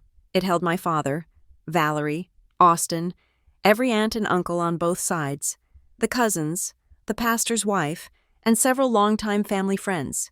It was the digital town square where Valerie had spent a decade curating her image as the suffering saint. Grandma Ruth attached the file. It was a large file, 17 minutes long. While it uploaded, she typed a caption. She didn't use emojis. She didn't use exclamation points. She typed with the blunt force of a woman who had held her tongue for too long. Maybe everyone should watch how they treat the sensitive daughter before believing any stories. She hit send. Then, she opened a private chat with me. She pasted the link and added a short message. "I turned the camera. The rest is up to you." I was sitting in the rental car return lot at the airport when my phone buzzed. I looked at the screen. The message from Grandma was there. I clicked the link. For the first time in my life, I saw myself from the outside. I saw a woman sitting at the edge of a table, her posture defensive, her shoulders hunched as if expecting a blow. I saw the exhaustion in my own face, but more importantly, I saw them. I saw the way Valerie's eyes darted around the room before she spoke, checking her audience. I saw the way she smiled when my father yelled at me. I saw the coordinated dance of their abuse. Valerie would poke, my father would strike, and then they would comfort each other while I bled. It was a revelation. It was a scientific confirmation of a hypothesis I had been too afraid to test. "I am not crazy," I whispered to the empty car. "I am not too sensitive. They are just cruel." The realization washed over me like cold water. It was not relief. It was a hardening. The last vestiges of hope. The hope that if I just explained myself better, they would love me. Evaporated. You cannot explain yourself to people who are committed to misunderstanding you. Then, the notifications began. It started with a single ping, then another, then a cascade. My phone lit up like a slot machine hitting a jackpot. I opened the Cross Clan chat. Aunt Linda. "Oh my God." Cousin Mike. "Did she really just say that? About the money?" Uncle Bob. "Eric, what is going on? You let her talk to Madeline like that?" The pastor's wife. "I am praying for you all. This is very disturbing to watch." Sarah. "I was there. It was worse in person." The messages poured in. For years. These people had only heard Valerie's version. They had heard that I was cold, that I was distant, that I refused to help the family. Now, they were watching a high-definition video of Valerie and my father trying to extort me for gym money after spending 20 minutes dismantling my character. Private messages started coming through to me. Aunt Linda. "Madeline. Honey, I am so sorry. I had no idea. Valerie told us you screamed at them. You were so calm." Cousin Mike. "Grandma Ruth is a legend for this. Are you okay?" I didn't reply to any of them. I just watched the chaos unfold on the screen. a silent observer of my own vindication. Miles away, inside the house I had just left, a different kind of chaos was erupting. According to the timeline I pieced together later, Valerie and Eric were just sitting down to eat the cold roast beef when their phones began to buzz. They probably ignored it at first, thinking it was holiday greetings, but the buzzing didn't stop. It was a continuous vibration against the mahogany table. Valerie picked up her phone first. I can imagine the color draining from her face. I can imagine the way her hand must have trembled as she saw the video file, saw the thumbnail of her own face sneering at me. "What is this?" she must have shrieked. "What did your mother do?" Eric would have pulled out his phone then. He would have seen the messages from his brother, from his friends, demanding an explanation.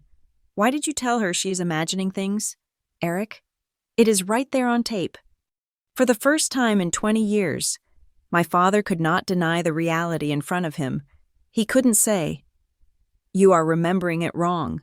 He couldn't say, "Valerie didn't mean it that way." The video was objective. It was data, and the data condemned him. Valerie, cornered and panicking, did what she always did. She attacked.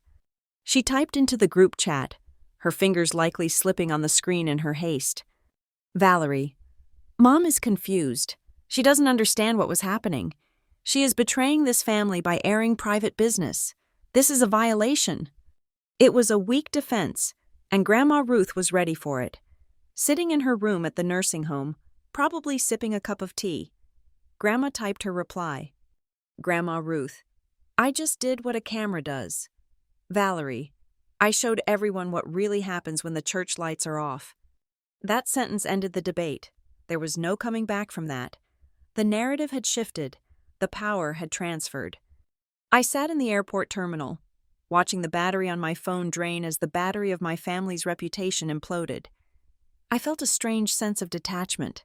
A part of me wanted to jump into the chat, to scream, "See? I told you." But the businesswoman in me, the CEO of Northline Analytics, knew better. Silence was a power move. By not engaging, I remained the victim in the video, stoic, reasonable, and wronged. If I started arguing, I would just become the drama they always accused me of being. So I turned off my notifications. I walked onto the plane, finding my seat in the first-class cabin. I declined the pre-flight champagne. I needed a clear head. As the plane taxied to the runway, I looked out the window. The lights of Columbus were spread out below me, a grid of gold and amber in the darkness. Somewhere in that grid was a house where my father was likely sitting with his head in his hands, and my stepmother was screaming at a wall. The sadness I had felt earlier was gone, replaced by a cold, calculating clarity. They had tried to break me to get my money. They had tried to shame me to get my compliance. They had used the threat of exile to force me into submission. They didn't realize that by exiling me, they had set me free. And they certainly didn't realize that the freelancer they had just tried to extort was the owner of the mortgage they were currently terrifyingly close to defaulting on. I pulled out my phone one last time before switching it to airplane mode. I opened my text thread with Grandma Ruth. "Me. Are you ready for another table flip? This time it is about paperwork, not just video." The response came instantly. It was a single emoji. A fist bump. I smiled. It was a genuine smile, sharp and dangerous. The plane accelerated, pushing me back into the leather seat. I watched the ground fall away. "Goodbye, Dad." I thought, "Goodbye, sensitive little Madeline." I closed my eyes. When I opened them again, I wasn't just a daughter anymore. I was a creditor, and I was about to call in the debt. If they had used a narrative to erase me from the family, I would use the law to erase them from power. The video was just the trailer. The real movie was about to begin, and I was the one directing the final cut. 2 days after I returned to Seattle, I walked into the headquarters of Northline Analytics. For years, I had operated out of a small glass cube on the 14th floor, but recent contracts with 3 major national retailers had necessitated a change. We now occupied the entire top floor and had just cut the ribbon on the ground floor expansion for our client relations team. I walked past the reception desk, where the logo, a clean silver line ascending a graph, was etched into the marble wall.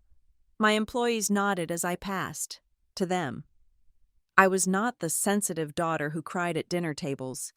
I was the CEO who had predicted the supply chain collapse of 2023 6 months before it happened. I was the woman who signed their paychecks.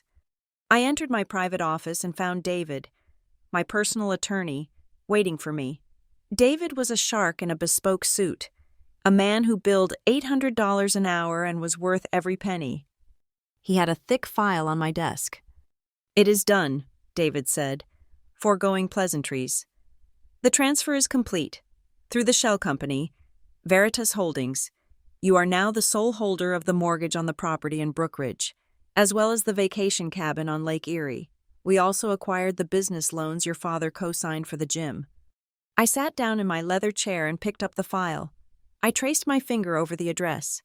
14 Oak Street, Brookridge, Ohio, the house where I had learned to make myself invisible. "And the status?" I asked. "They are 60 days past due on the gym loan," David said, opening a spreadsheet on his tablet. "And they have missed the last mortgage payment on the house. Technically, under the terms of the note you purchased, you have the right to accelerate the debt. You can demand full repayment within 30 days or begin foreclosure proceedings immediately." He looked at me, his expression neutral. "Do you want to serve them the eviction notice?" I looked out the window at the gray Seattle skyline. It would be so easy. I could sign a piece of paper, and within a month, a sheriff's deputy would be knocking on that perfect colonial door to put Valerie's collection of porcelain dolls on the curb. It would be a violent, swift justice. But it would also make me the villain they always claimed I was. If I evicted my father, I proved Valerie right. I would be the heartless, cold monster. "No," I said. "I don't want to evict him. Not yet. I want to leverage him." "Leverage," David repeated, nodding slowly. "Okay, how do you want to play it?" "I want a meeting," I said. "Here, in Seattle, on my turf, and I want him to come alone." While I was reviewing legal documents in a high-rise, the fallout from Grandma Ruth's video was detonating in Ohio. Grandma had been right to share it in the family group chat rather than on social media. If it had gone viral on TikTok, strangers would have commented, but strangers do not matter to people like Valerie and Eric. They care about the opinion of the woman sitting 3 pews behind them at church. They care about the cousin who brings the potato salad to the reunion. Cousin Sarah kept me updated. She told me that the video had been forwarded from the family chat to the church prayer chain, ostensibly to pray for healing, but really to gossip. My father's phone had not stopped ringing. One call, in particular, shattered his denial. It was from Uncle Bob, my father's older brother, a man of few words who had retired from the police force 5 years ago. "I watched the tape, Eric," Uncle Bob had said. "Sarah told me she heard the story from Bob's wife. I watched you sit there and eat potatoes while your wife told your daughter she was imagining things, and then I watched you ask that girl for money." "It wasn't like that," my father had stammered. "You don't know the context. Madeline was being difficult." "I saw the context," Bob cut him off. "I saw a girl sitting quietly while 2 adults picked her apart. You looked weak, Eric. You let that woman run your house and ruin your kid. I am ashamed to see it." That word, ashamed, hit my father harder than any scream could have. Eric Cross built his entire identity on being a good man, a provider, a head of the household. To be told by his big brother that he looked weak was a mortal wound. He tried to regain control of the narrative. He tried to tell people that the video was edited, or that Grandma Ruth was confused. But the visual evidence was too strong. And deeper than that, people knew. They had always suspected something was off about the way Valerie talked about me. The video just gave them permission to say it out loud. For the first time, Eric Cross looked around his small kingdom and realized his subjects were no longer loyal.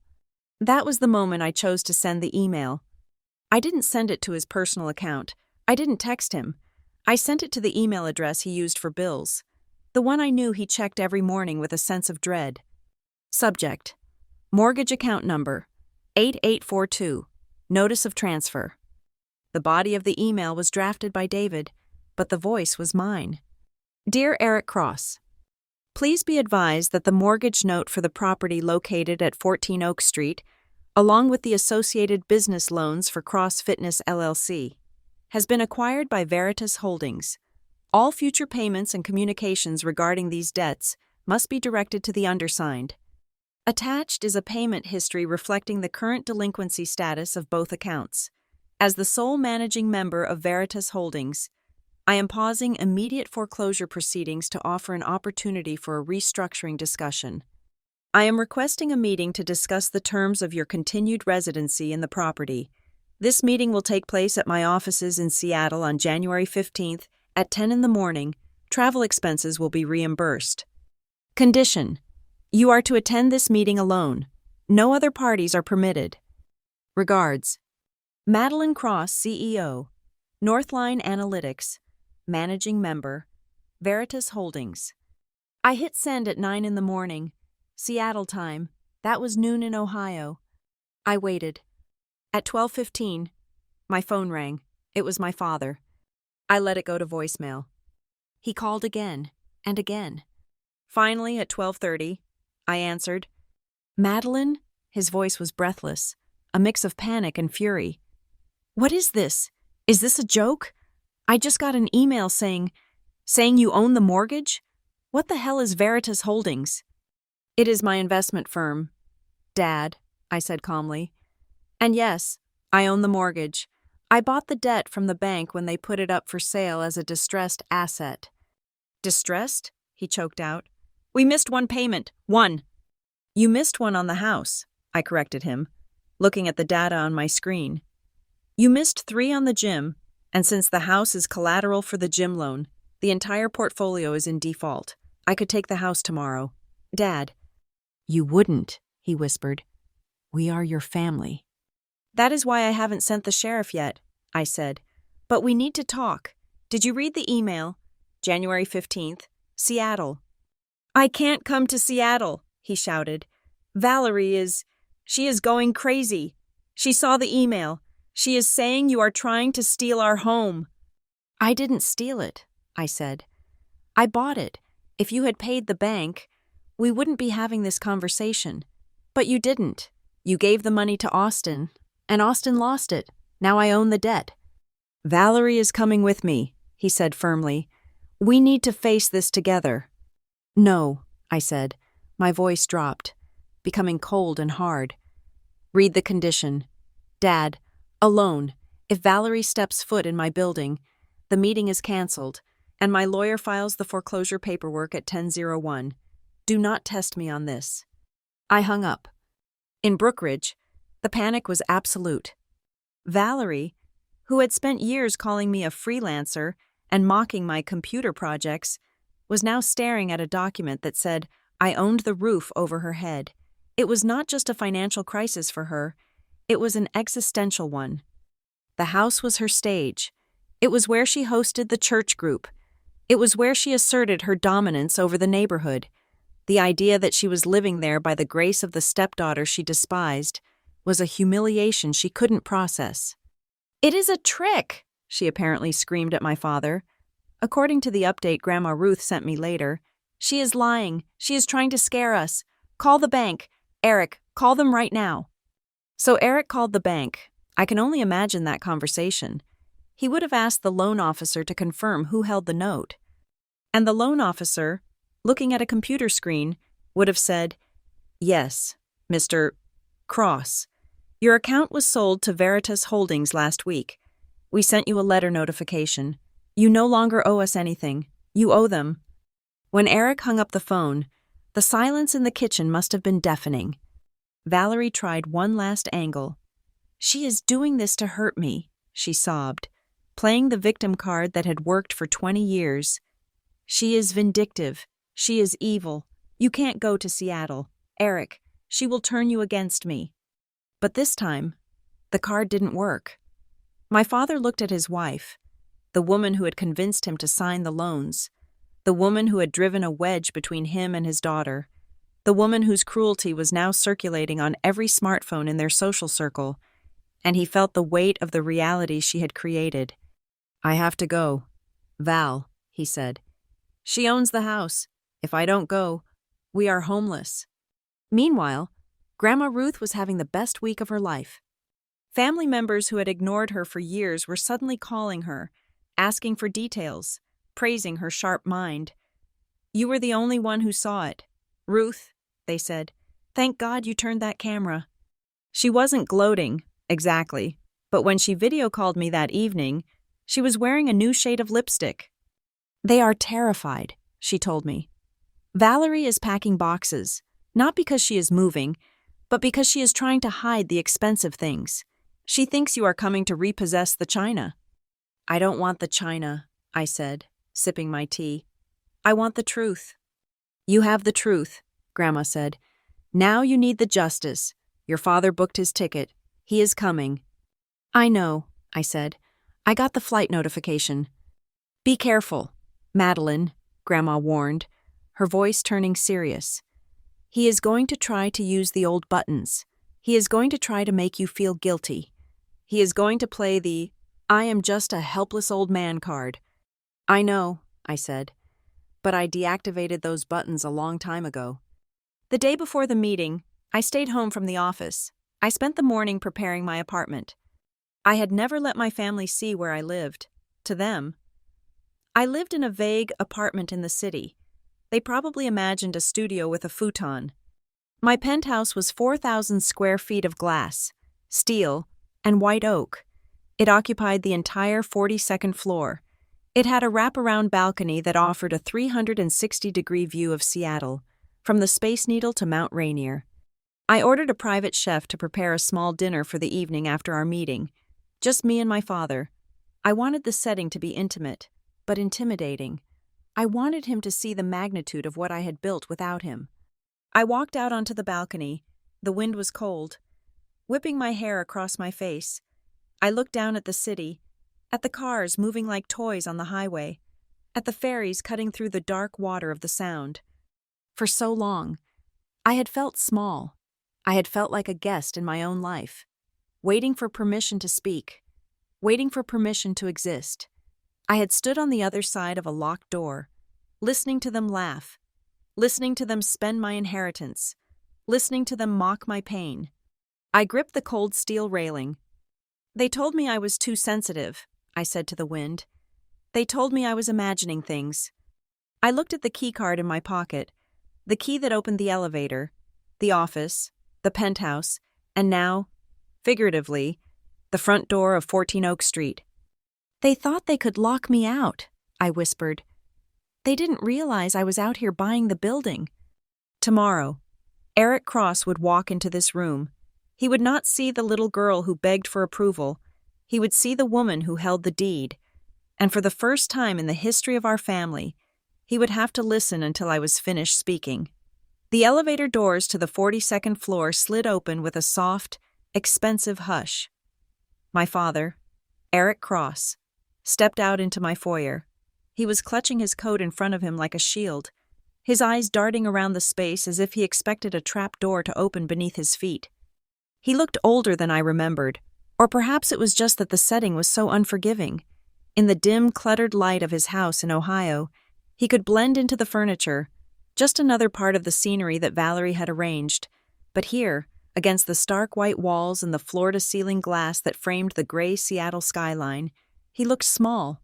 He looked out of place. I did not hug him. I stood by the kitchen island, leaning against the marble countertop. "Hello, Dad," I said. "Madeline," he breathed. He walked slowly into the main living area, his shoes clicking on the hardwood. He stopped in the center of the room and looked out at the view. The Space Needle pierced the clouds to the left. The ferries cut white lines across the dark water of the Sound to the right. It was a view that cost millions.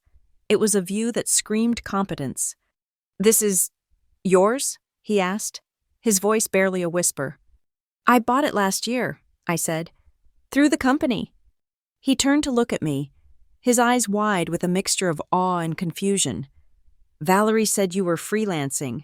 She said you were living in a studio apartment." "Valerie says a lot of things," I replied evenly. "Would you like some coffee?" I didn't wait for an answer. I turned to the espresso machine, the sleek chrome Italian model that was the twin of the one I had sent them for Christmas, the one Valerie had banished to the garage. I ground the beans. I steamed the milk. The mechanical whir and hiss filled the silence. I let him stand there. I let him absorb the reality of my life. I needed him to understand that the woman standing before him was not the sensitive child he had dismissed for 3 decades. I was a builder. I was an architect of my own fortune. I placed the cup on the coaster in front of him. He sat down on the edge of the leather sofa, looking afraid to wrinkle it. "Why did you bring me here, Madeline?" he asked, staring into the dark liquid.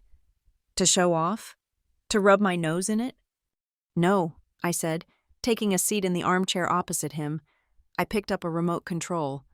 "I brought you here to finish a conversation we started on December 27th, but this time, I want to make sure you actually hear it." I pressed a button. The 80-inch screen on the wall flickered to life. It wasn't a movie. It was the footage from Grandma Ruth's iPad. My father flinched. He started to stand up. "I don't want to watch this again. I lived it." "Sit down, Dad," I said. My voice wasn't loud, but it had the weight of the mortgage deed behind it. He sat. I didn't play the whole thing. I wasn't interested in emotional torture. I was interested in data analysis. I had paused the video at specific timestamps. "Look at this frame," I said, pointing to the screen. It was the moment Valerie had accused me of being selfish for not sharing a room with Austin. "Look at her face, Dad. She is smiling. But look at yours. You are looking at your plate. You are not looking at me. Why?" "I was eating," he muttered. "No," I said. "You were hiding. You knew she was lying. You knew I locked my door because Austin stole from me. But you looked at your plate because it was easier than looking at the truth." I fast-forwarded. The video jumped to the moment where he yelled at me, telling me I was overreacting. "Listen to your voice," I said. "You sound angry. But who are you angry at? Me or the situation?" "It is hard. Madeline," he burst out, gesturing vaguely at the screen. "You don't understand what it is like, being caught in the middle. I just wanted peace. I just wanted us to be a normal family. Every time you fought back, you ruined the peace." "I didn't ruin the peace," I corrected him. "I exposed the war. There is a difference." I turned off the TV. The screen went black, leaving us in the gray afternoon light. "Tell me the truth, Dad," I said. "Not the version you tell Valerie, not the version you tell the church. Tell me, when you looked at me across that table, did you really see a selfish monster? Or did you see a convenient scapegoat?" He looked at me, his eyes red-rimmed. He tried to hold on to his defenses.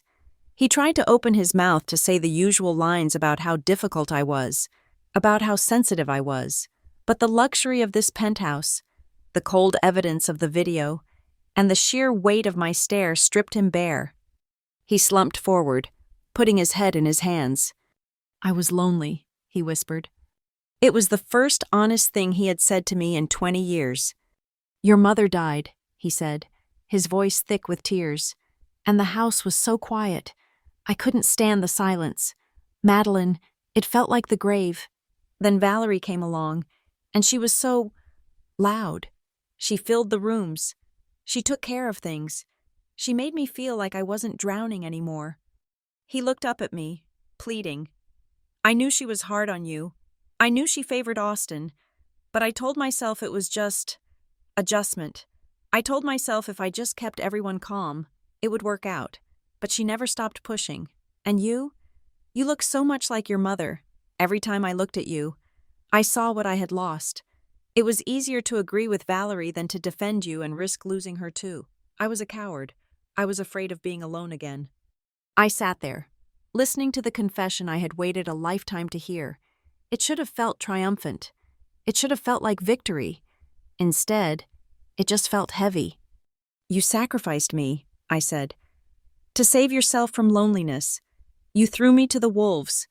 You let me believe for 2 decades that my brain was broken. You let me believe that my feelings were invalid. Do you know what that does to a person, Dad? Do you know how many years I spent double-checking my own reality because my own father told me I couldn't trust it? I am sorry, he wept. I am so sorry, Madeline. Sorry is a feeling, I said, standing up. I am not interested in feelings today. I deal in assets and liabilities now. I walked over to the desk and picked up a thick blue folder. I dropped it on the coffee table in front of him. The sound was like a gavel striking a sounding block. This, I said, is the deed to the house in Brookridge, and the cabin, and the note on the gym. He stared at the folder, terrified to touch it. I own it all, I continued. Legally, you are in default. I have the right to foreclose on you today.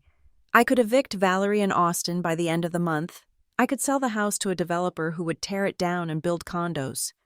He went pale. Madeline, please, it is our home. It was my home too, I said cold, until you made it a prison. I sat back down. But I am not going to evict you, not yet. I have drawn up a restructuring agreement. David, my lawyer, has already notarized my side. You can sign it today, and you keep the house. What are the terms? He asked, wiping his eyes. Condition 1, I said, holding up a finger. Valerie is removed from all financial decisions regarding the property. She is not allowed to be on the deed. She is not allowed to touch the accounts. We will set up a trust that manages the payments, and you will be the sole beneficiary, provided you meet the payments. If she tries to leverage the house for another one of Austin's schemes, the deal is void, and I take the house. He nodded slowly. Okay, I can do that. Condition 2, I continued. Valerie has committed fraud. My legal team found multiple instances where she forged your signature on the business loan applications for the gym. We have the documents. My father looked sick. She said she was handling the paperwork. She handled it by committing a felony, I said. Now, I am not going to send her to jail, though I could, but as part of this deal, she has to sign a confession of judgment. It is a legal document admitting to the debt and the fraud. If she ever tries to claim rights to the house in a divorce, or if she ever tries to slander me publicly again, I file that judgment, and she loses everything. She will have no assets. She will be insolvent. She will hate that, he whispered. She has 2 choices, I said. She signs it, or she packs her bags. It is that simple. And condition 3, I said, softening my voice just a fraction. Me? You and I go to family counseling, I said. Here in Seattle, or via video conference if you are in Ohio, once a week, for 6 months, just us, no Valerie, no Austin. We talk. We actually talk, and you listen. He looked at me, and fresh tears welled up in his eyes. You still want to talk to me? After everything? I don't know if I can forgive you, Dad, I said honestly. I really don't. But I am willing to see if there is anything left of my father inside the man Valerie created. That is the deal. Take it or leave it. He reached for the pen I had placed on top of the folder. His hand was shaking. He didn't look at the terms. He didn't argue about the interest rate. He just opened to the signature page. I missed so much, he choked out. I look at this apartment. I look at you, and I realize I missed the whole show. I was so busy trying to keep Valerie happy that I missed my own daughter becoming a queen. You did, I said. You missed it all. He signed his name, Eric Cross. The signature was shaky, not the bold, confident scrawl I remembered from my childhood report cards. It was the signature of a man who had been defeated, but who was grateful for the surrender. He closed the folder. What about Austin? He asked. The gym? The gym is a write-off, I said. Veritas Holdings is liquidating the assets of the gym to cover a portion of the debt. Austin is going to lose the business. He will have to get a job, a real job. I suggest he starts looking. I hear the grocery store is hiring stock boys. My father nodded. A strange expression crossed his face. Not anger, but relief. He needs that, he said. We crippled him by helping him too much. You crippled us both, I said.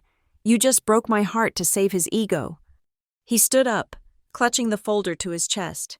He looked like he wanted to hug me, but he stayed where he was.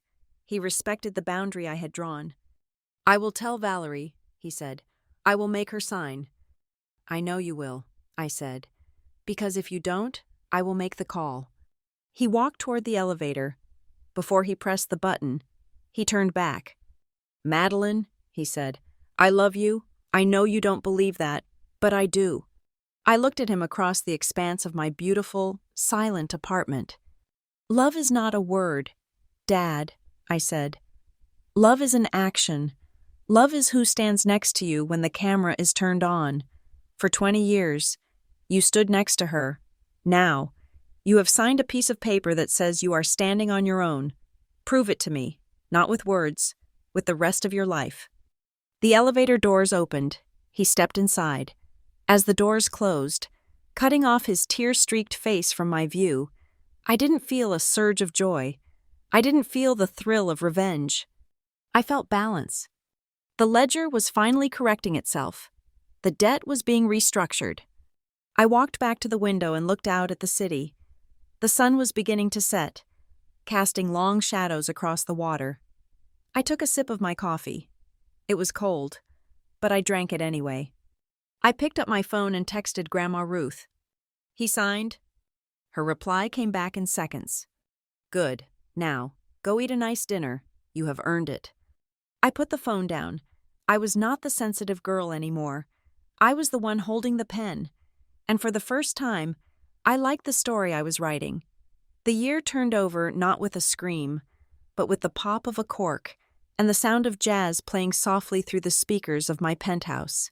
It was December 31st, exactly 1 year and 4 days since the dinner that had dismantled my family.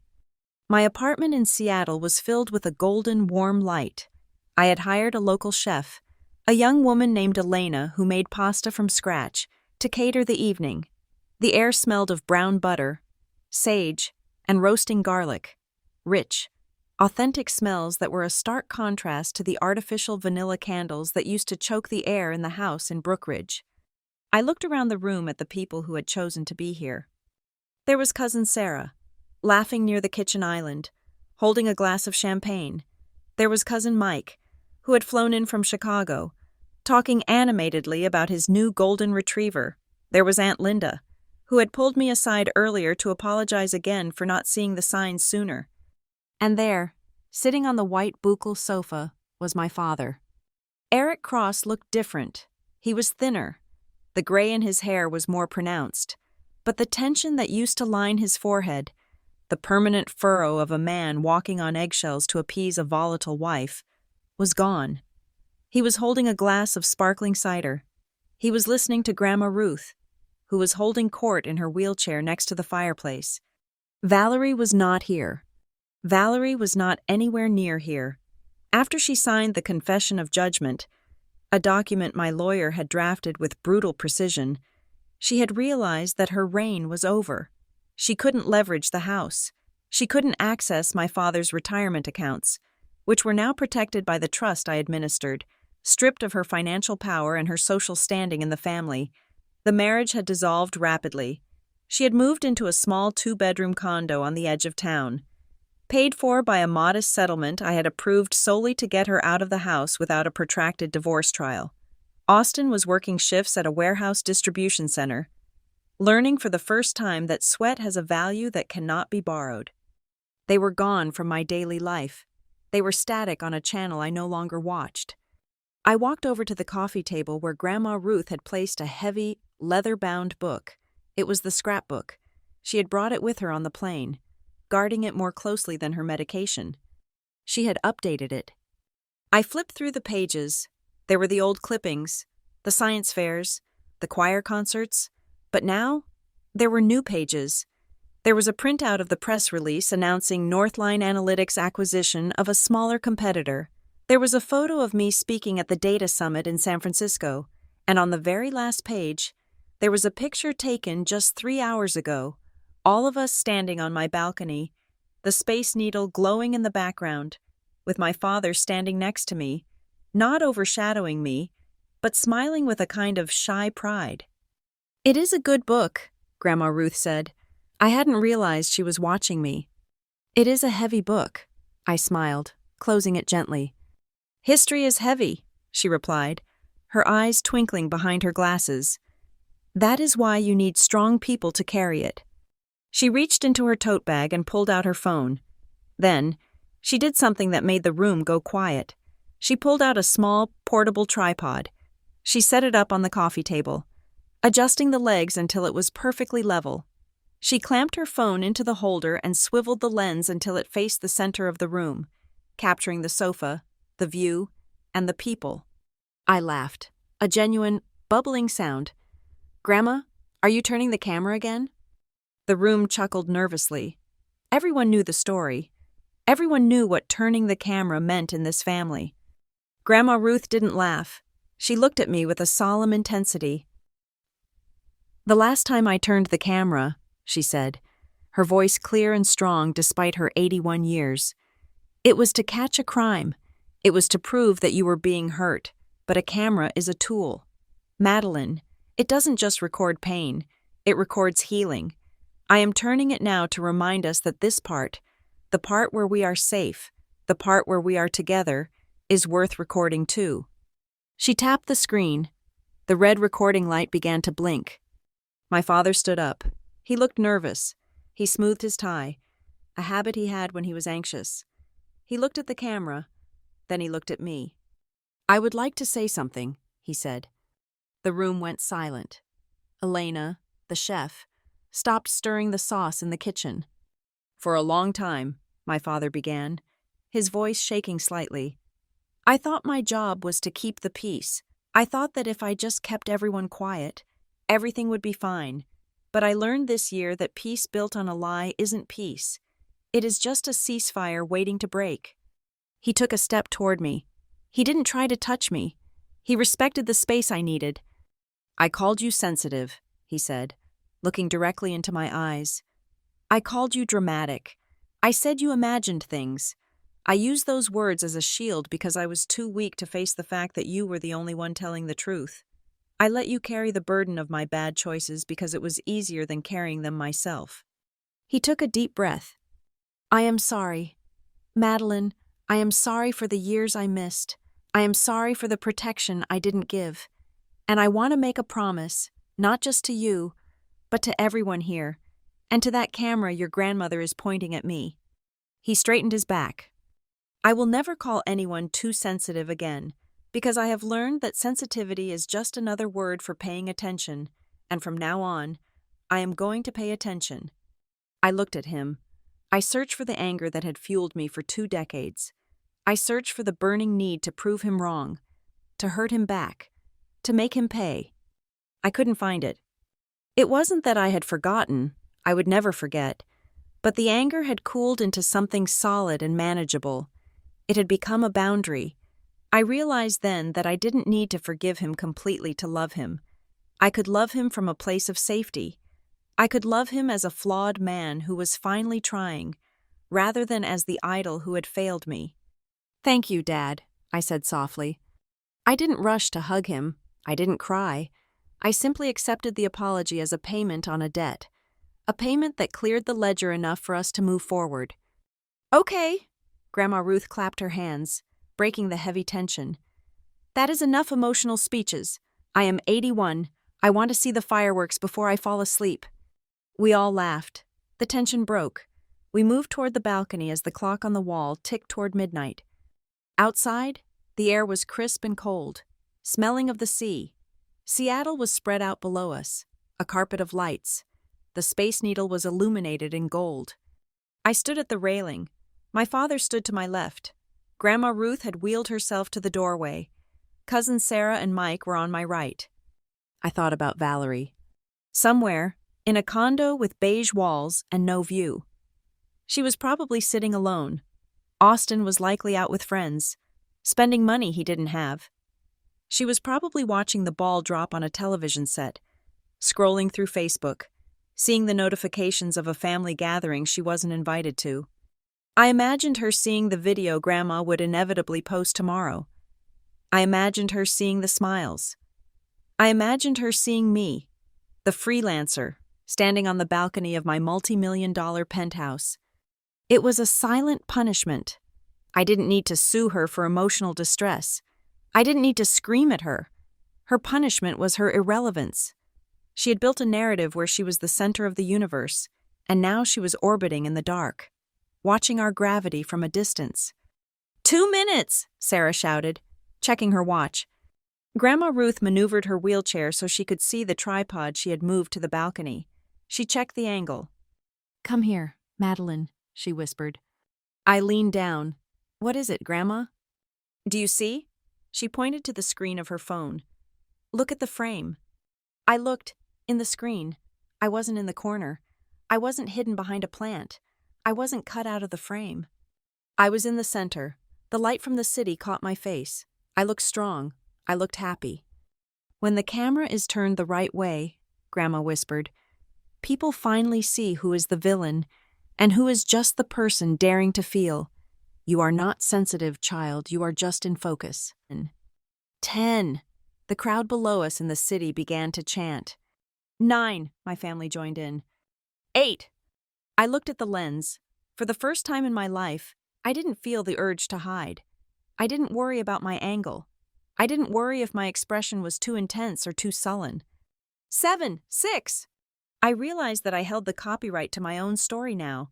No one could edit me out. No one could dub over my voice. 5. 4. I reached out and took my father's hand. He squeezed it tight. It was an acknowledgement of the work we still had to do. But it was a start. 3, 2, 1. Happy New Year! The sky exploded. Red, gold, and silver fire bloomed over the Space Needle, reflecting in the glass of my penthouse, reflecting in the eyes of the people who loved me. The noise was deafening, but inside me, there was a profound, quiet peace. As the first wave of fireworks faded, leaving trails of smoke against the night sky, I turned back to Grandma's camera. I knew she was still recording. I knew that one day, maybe years from now, someone else might need to see this. I walked up to the lens. I looked straight into the digital eye. "If anyone has ever told you that you are just too sensitive every time they hurt you," I said, my voice steady and clear against the background of the celebration. "If they told you that you were imagining the pain, please remember this. Your feelings are the first camera. They record the truth before your brain even has time to process it." I smiled. "Trust the footage," I said. "And sometimes, all you need to do to save your life is reach out and turn the lens the right way." I reached forward and tapped the screen. The image went black.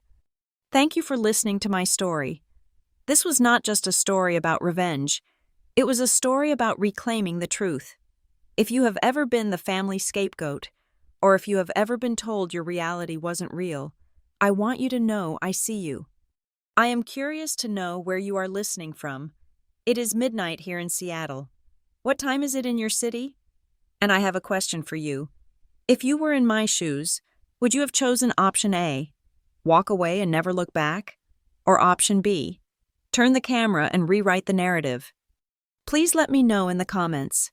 And if you want to hear more stories about justice served cold, please subscribe to the Lila Revenge Stories channel, like this video, and hit that hype button so this story can be heard by the people who really need it.